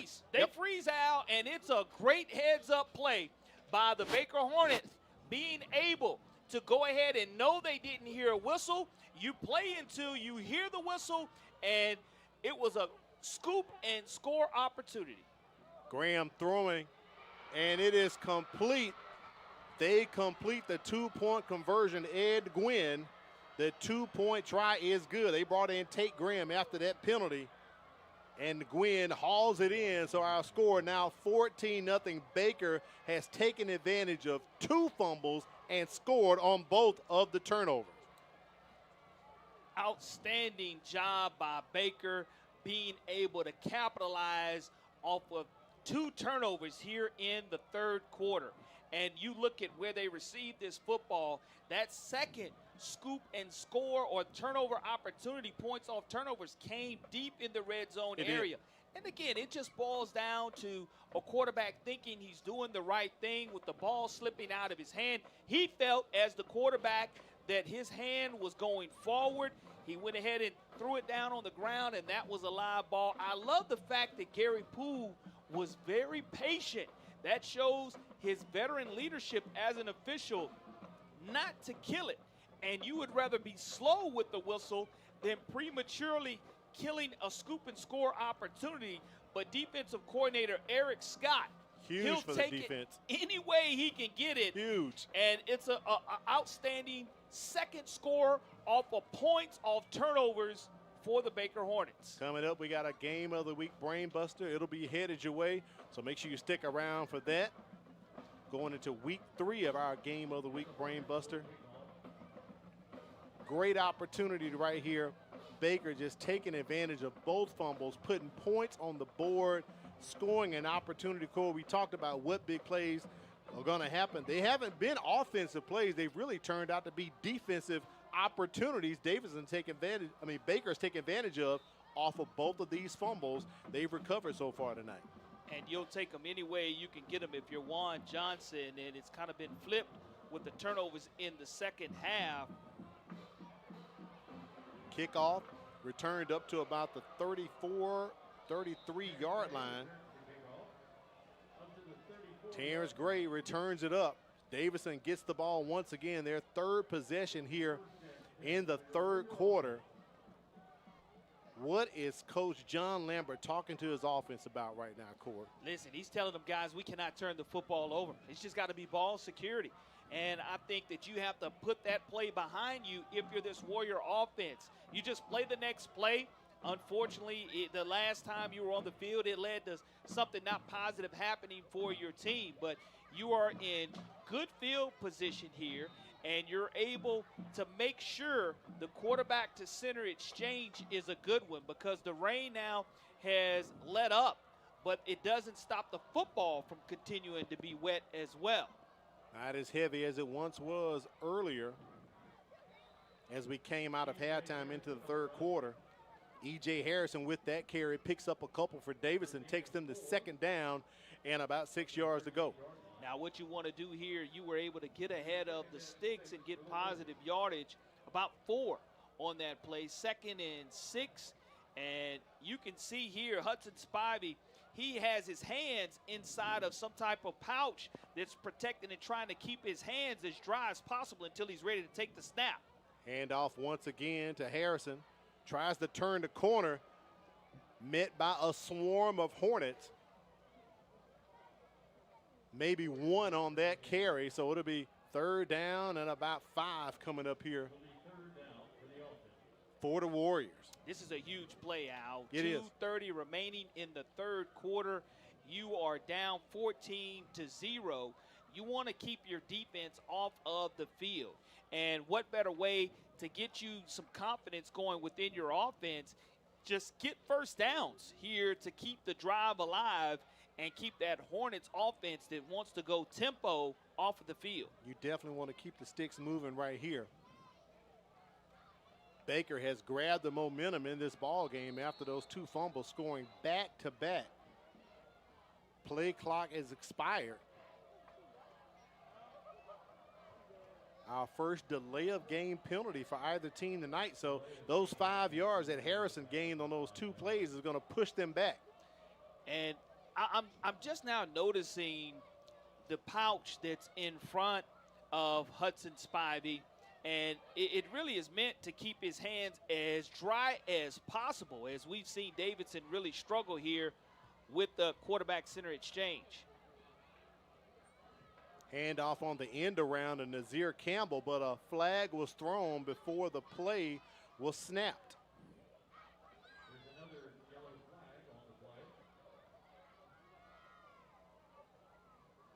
Gary Poole has been a very busy official tonight with his crew, that's for certain. As we like to say, Corey, the crew tonight is definitely earning their money. They are earning not only with the flags, but with the weather they have to endure down on the field tonight. Another false start, inopportune time right there for the Warriors, shooting themselves in the foot, going back 5 more yards. Now you're bringing up close to third, and we'll call it 15. Yeah. And in this situation, Al, not a lot of great passing yards. I still think they're stuck on 0 from a passing yard standpoint. I believe they are. For the Davidson Warriors. And you already, it starts to play with you mentally with the football being wet. Am I able to complete a pass? And what kind of passes am I able to complete? Is it a quick screen pass, perimeter pass, or is it a slant? And are my receivers, if I hit them, able to catch this wet ball as well? That's the other critical part about this as well. Can they catch it? Big ups to the ball boys tonight as they're trying to keep the balls dry as best they can when they run on and off the field, exchanging them with the towels. But, Corey, we have been here since 6:50 on the air, and it has not stopped raining at all. No, it really hasn't. And we are going to see the Davidson Warriors decide that, okay, at 4th down, we're just going to punt this football away. One of our statisticians, Matt Moore, just whispered to me, Davidson has 14 penalties in this ball game, Corey. Not clean for sure, and when you're trailing 14-0, doesn't make it any easier. Rain continues to come down. As I was saying, since we've been on the air since 6:50, it has not stopped. Picked up very heavy and intensely. And fortunately for the Davidson band, after they finished their halftime performance, it really picked up, but it's kind of lightened up, but it's continuing to come down with this steady rain. It's just like it's sitting right on top of us. Ben Jones, the defensive coordinator for the Warriors, he's going to give his defense a little pep talk saying, hey, all we need is one momentum play, one huge momentum shifter. We need Uncle Mo to arrive. We have to create those type of turnovers deep in Hornet territory. We'll see if Baker comes and fires on all cylinders here, having to drive the length of the field here at the end of the 3rd quarter. 1st and 10 for the Hornets. They hand it off to Tristan Robinson, trying to pick his hole. Gets 1, maybe 2 on the carry. He's a shifty runner. I like the legs of Robinson there, Corey. Yeah, I mean, you just want to have great vision here and hope that you don't get a holding penalty if you're the Hornets, because even though you love the tempo, you still have a 14-0 lead. And with this 14-0 lead, no need to go and snap the ball before the 15-second mark on the play clock. 2nd down and about 8 coming up here for Baker.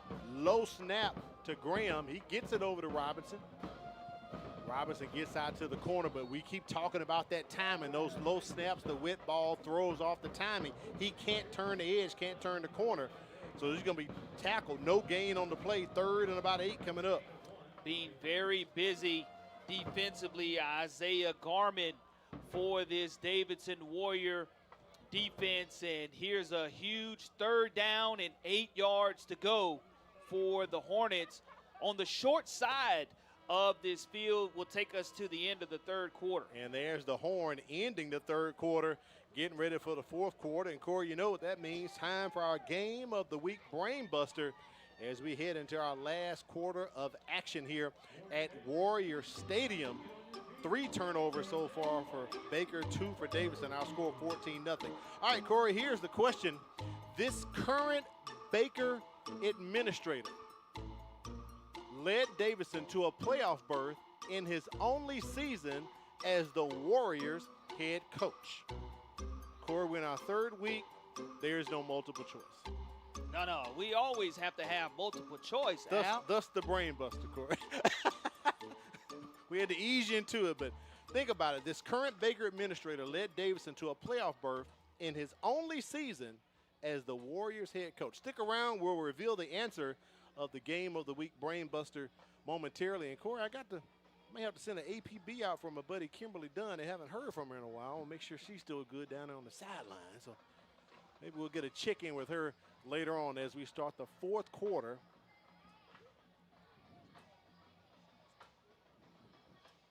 Gotten word that she's in a good spot. She's well taken care of.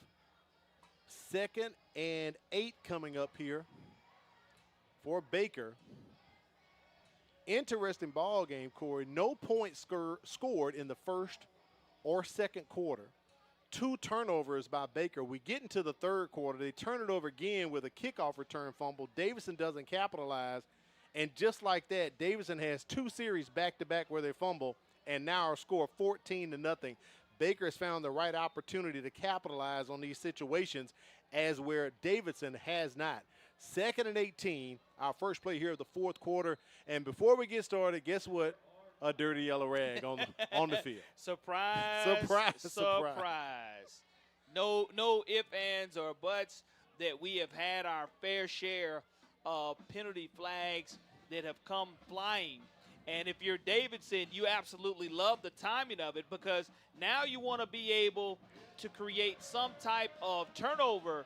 Maybe if you're able to hold him here on money down, create a turnover on special teams also. Before the snap goes, another flag. Could this be back-to-back penalties against the Hornets? Pushing them back further to the goal line.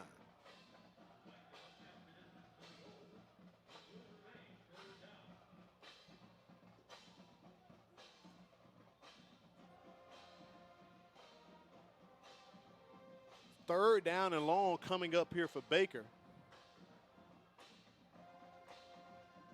Graham still in the ball game in his own end zone, Corey. This is critical to get the snap off and the handoff. There it is to Tristan Robinson. He gets him out of a hole, maybe close to the original line of scrimmage. So it's going to be 4th down and about 8, and definitely Blaine Munson coming on the punt right here. Yeah, I think that right now we have seen the veteran Blaine Munson be able to have everything clean, leaving his foot, whether it's on the kickoffs, whether it is punting the football. Extra points have been a journey for the Hornets, but here it is, the Warriors' opportunity in the third phase to get on the board. Munson gets a snap, it's clean, gets the punt up. Nice punt by Munson. Gets past the 50 into Davidson Warrior territory. Very smart for Kingston Butler to get away from it as he did on that previous punt, Corey. You don't want anything crazy happening, anything hokey happening right there. They're going to spot it at the 45-yard line of Davidson, and they get another opportunity down 2 scores, 11:04 remaining here in the ball game. And I think right here, if you're the Davidson Warriors, you know, you haven't been able to establish the passing game. So Baker has maybe fallen asleep in the secondary. The rain has gotten a little lighter, and if you're able to grip or hold that football at all, you're able to try to complete some type of bubble screen or bubble pass to get Kingston Butler involved, or Nazir Campbell. Because you also, I mean, Gray and Harrison have done a good job running the football. Yeah, they have. But I think that at this point in time, why not try vertical? Well, here's the Wildcat with E.J. Harrison. Takes the high snap, picks up about 5 or 6 on the play, gets it past the midfield stripe up to the Baker 49-yard line. Jalen Morris coming up and making the stop on the play for the Hornets, along with Xavier Kidd, the 5'10", 175-pound senior, as the Warriors get across midfield right to the Hornets' 49-yard line. Harrison with another direct snap.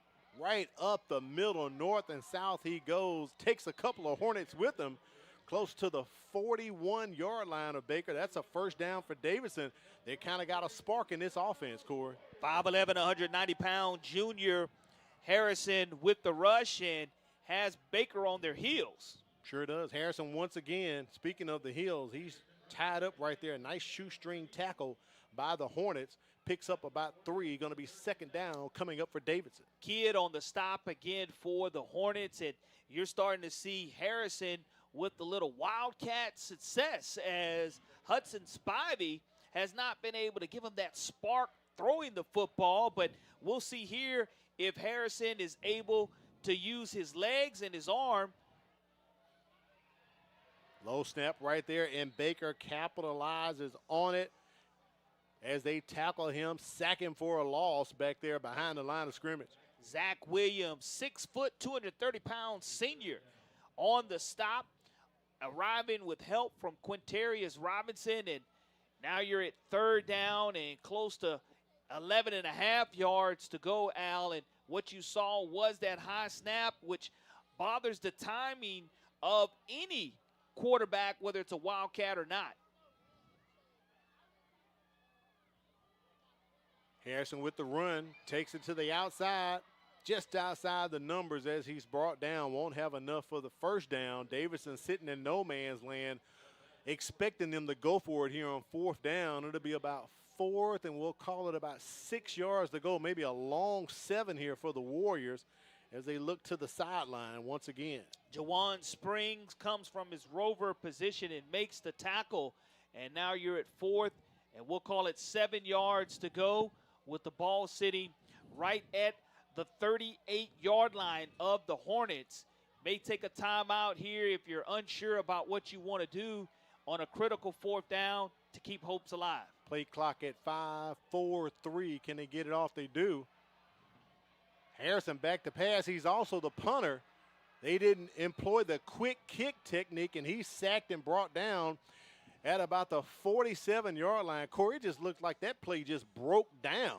Well, it broke down because number 15, LeGermany Treywick, was all in the face of Harrison. If we're able to look at that once again, number 15 causes all type of havoc defensively. Even if it was a designated pass, no time to get the feet underneath them. Look at from that outside linebacker position. 15 goes ahead, and he's able to be in the face of the quarterback, and his teammates are Johnny on the spot cleaning that up for this Hornet defense.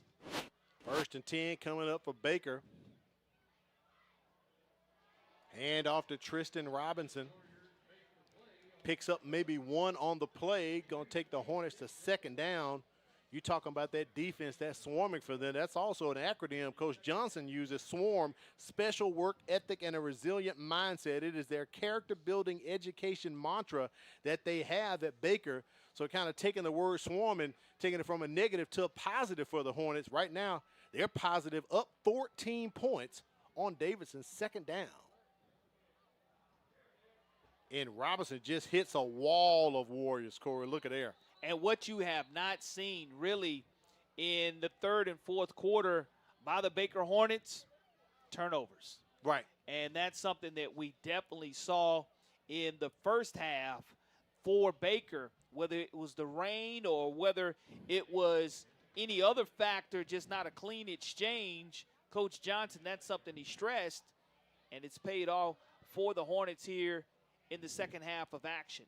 Pushes Baker back, 2nd and long coming up here. Looks about 2nd and 16 for Baker. Baker maybe 2nd and 15 from their own 42. Graham being smart, just taking his time, letting the game clock run down those critical seconds. Davidson on that previous series, Corey, they needed to have done something, try to get some type of points.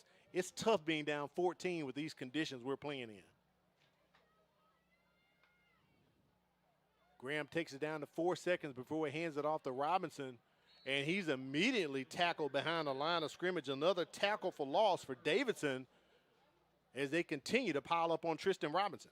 I mentioned the little nugget earlier for Davidson. Baker since 2000, 36-1 when allowing less than 10 points.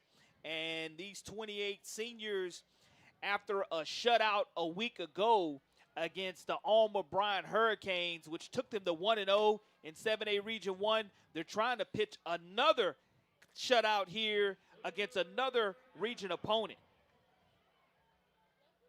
Hand off to Tristan Robinson once again.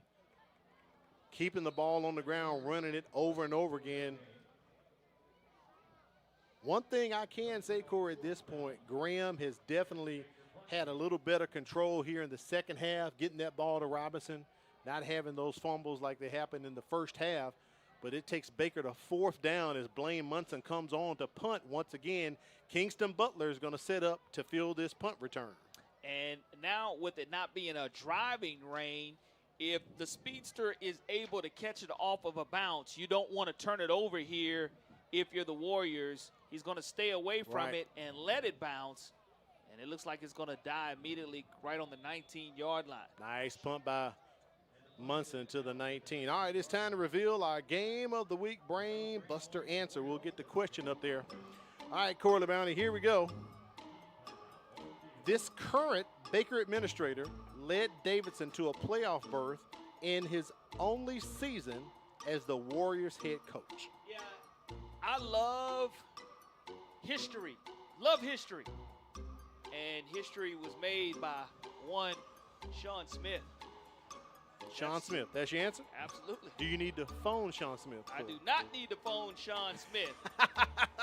I know you got his number. Absolutely. Absolutely. But all right, we'll reveal the answer and see what it is. And Corley Bounty, Baker 12th grade administrator Sean Smith went 6-5 in 2018 at Davidson, his only season as the head coach. And here's your +1, your first +1 of the season. That year, Eric Collier was the coach at Theodore. He won his first region championship. They lost one region game. Guess who they lost it to, Corey? That'd be the Davidson Warriors. Well, I will say this. As a coach and administrator, you know, Coach Smith means a lot to this Warrior program. He does. He does. And he bleeds black and gold, and is a tremendous ambassador and has been for a very long time for this Warriors program. Not only football, hoops as well is in his resume. Davidson continuing in this Wildcat. Harrison with the carry, met at the line by the Hornets once again. As we approach 5 minutes left in the contest, it is do or die time here for the Warriors score. Yeah, it is. I think that if you're Baker, you don't want to commit any more penalties. And if you're the Warriors, this 14-point deficit is not insurmountable. And what I mean by that, you have timeouts in your pocket, and all it takes is one explosive and big play for this Warriors offense. And if they've gone to this Wildcat offense, they just got to try to take care of the football and not have any penalties like we just saw. Just had another penalty flag come out on the field, Corley Bounty.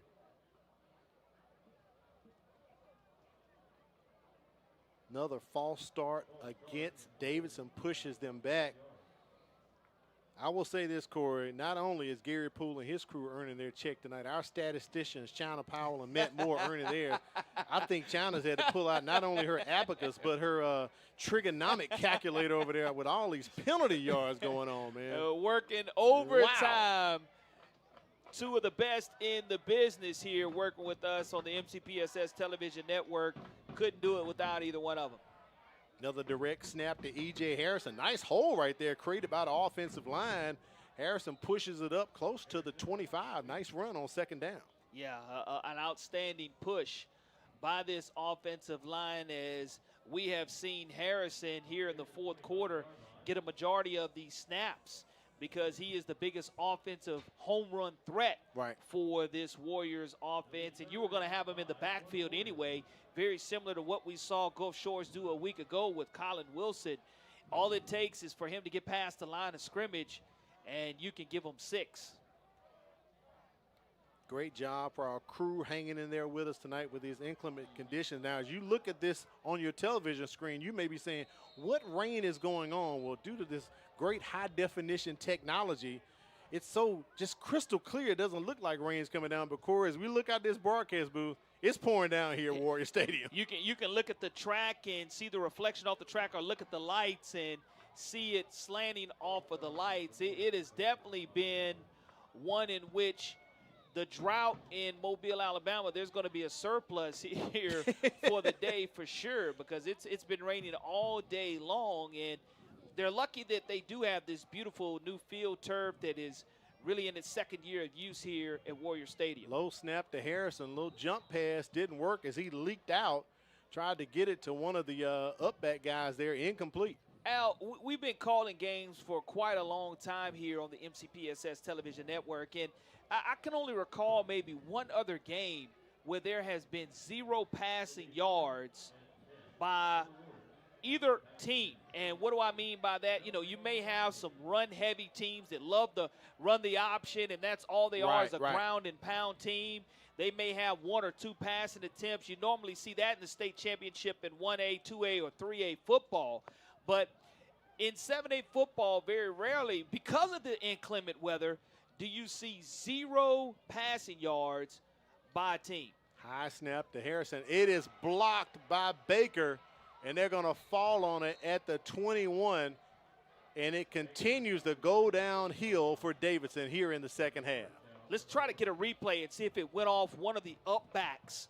I couldn't tell whether it went off of the back of one of the players or whether it was officially blocked. Baker has plenty of guys rushing, and it did. It was, let's see, if it hits 36 or 3 gets his hand out there, it's just low, and it does go off of one of 30's back.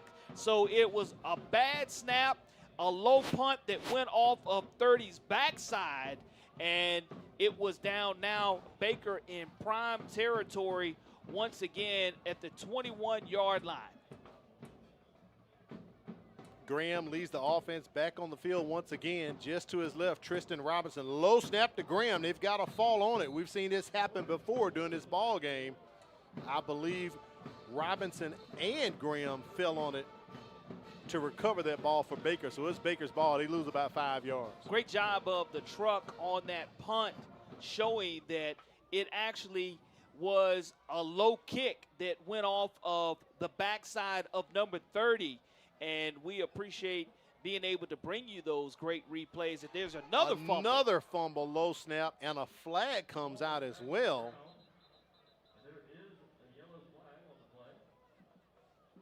We'll see how back-to-back fumbles for Baker.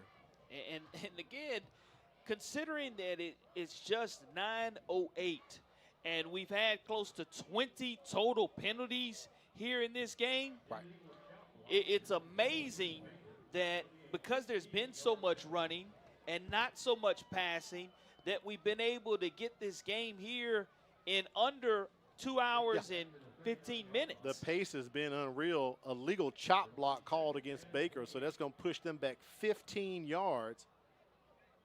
Takes them to the Davidson 39-yard line, so it's 2nd and long here coming up for Baker. Another low snap. They give it to Robinson. He's just trying to keep possession of the ball. Bounces in, bounces back out. If he can get a block and get to the edge, Corey, he could possibly take it to the house.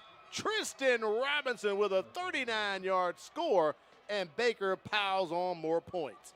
Tristan Robinson, he just gets gassed as we see him for a second opportunity. That's a very explosive run. Keeps churning.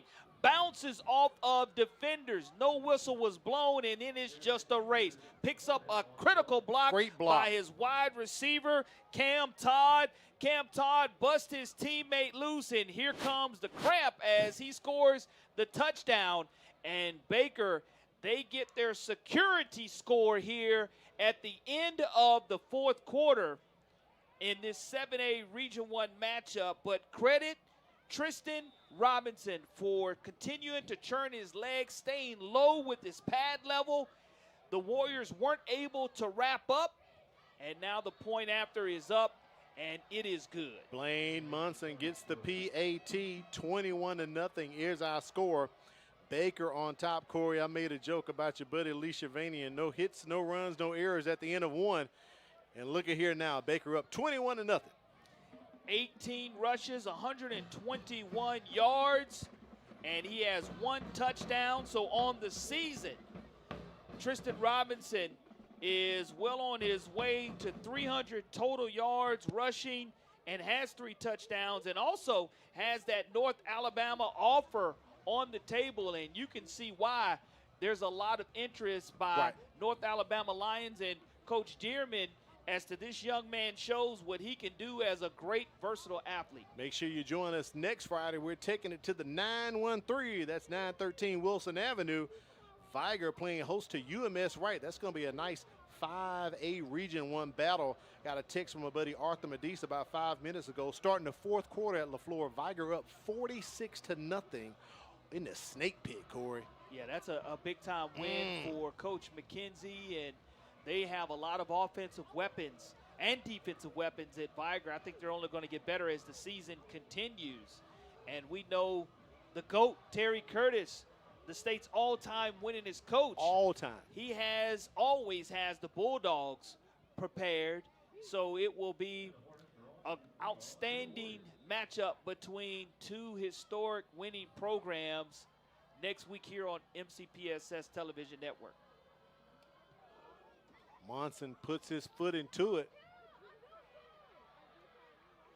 Gray bringing it up, runs into his own teammate. Unbelievable.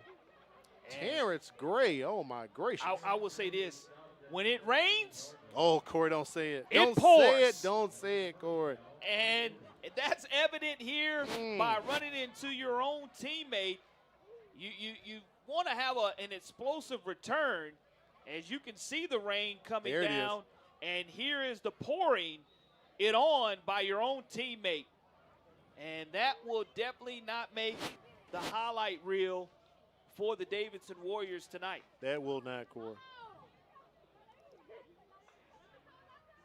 1st and 10, they bring Spivey back into the ball game. Nice run right there by Terrence Gray as he breaks open, but it may be too little too late for the Warriors. And what you want to see here, if you're defensive coordinator for the Baker Hornets, is to get a shutout.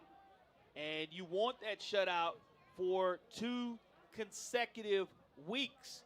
You don't want to get caught looking at the scoreboard and being complacent. Davidson wants to get some momentum going into next week's matchup. Right. As next week they will be at Fairhope and having to bounce back here from only their 2nd contest of the year, both of which have been at home. So it will be the first road test for head coach John Lambert. And John Lambert, he's done a phenomenal job, folks, taking over here after the spring game and making it official and just trying to make his stamp.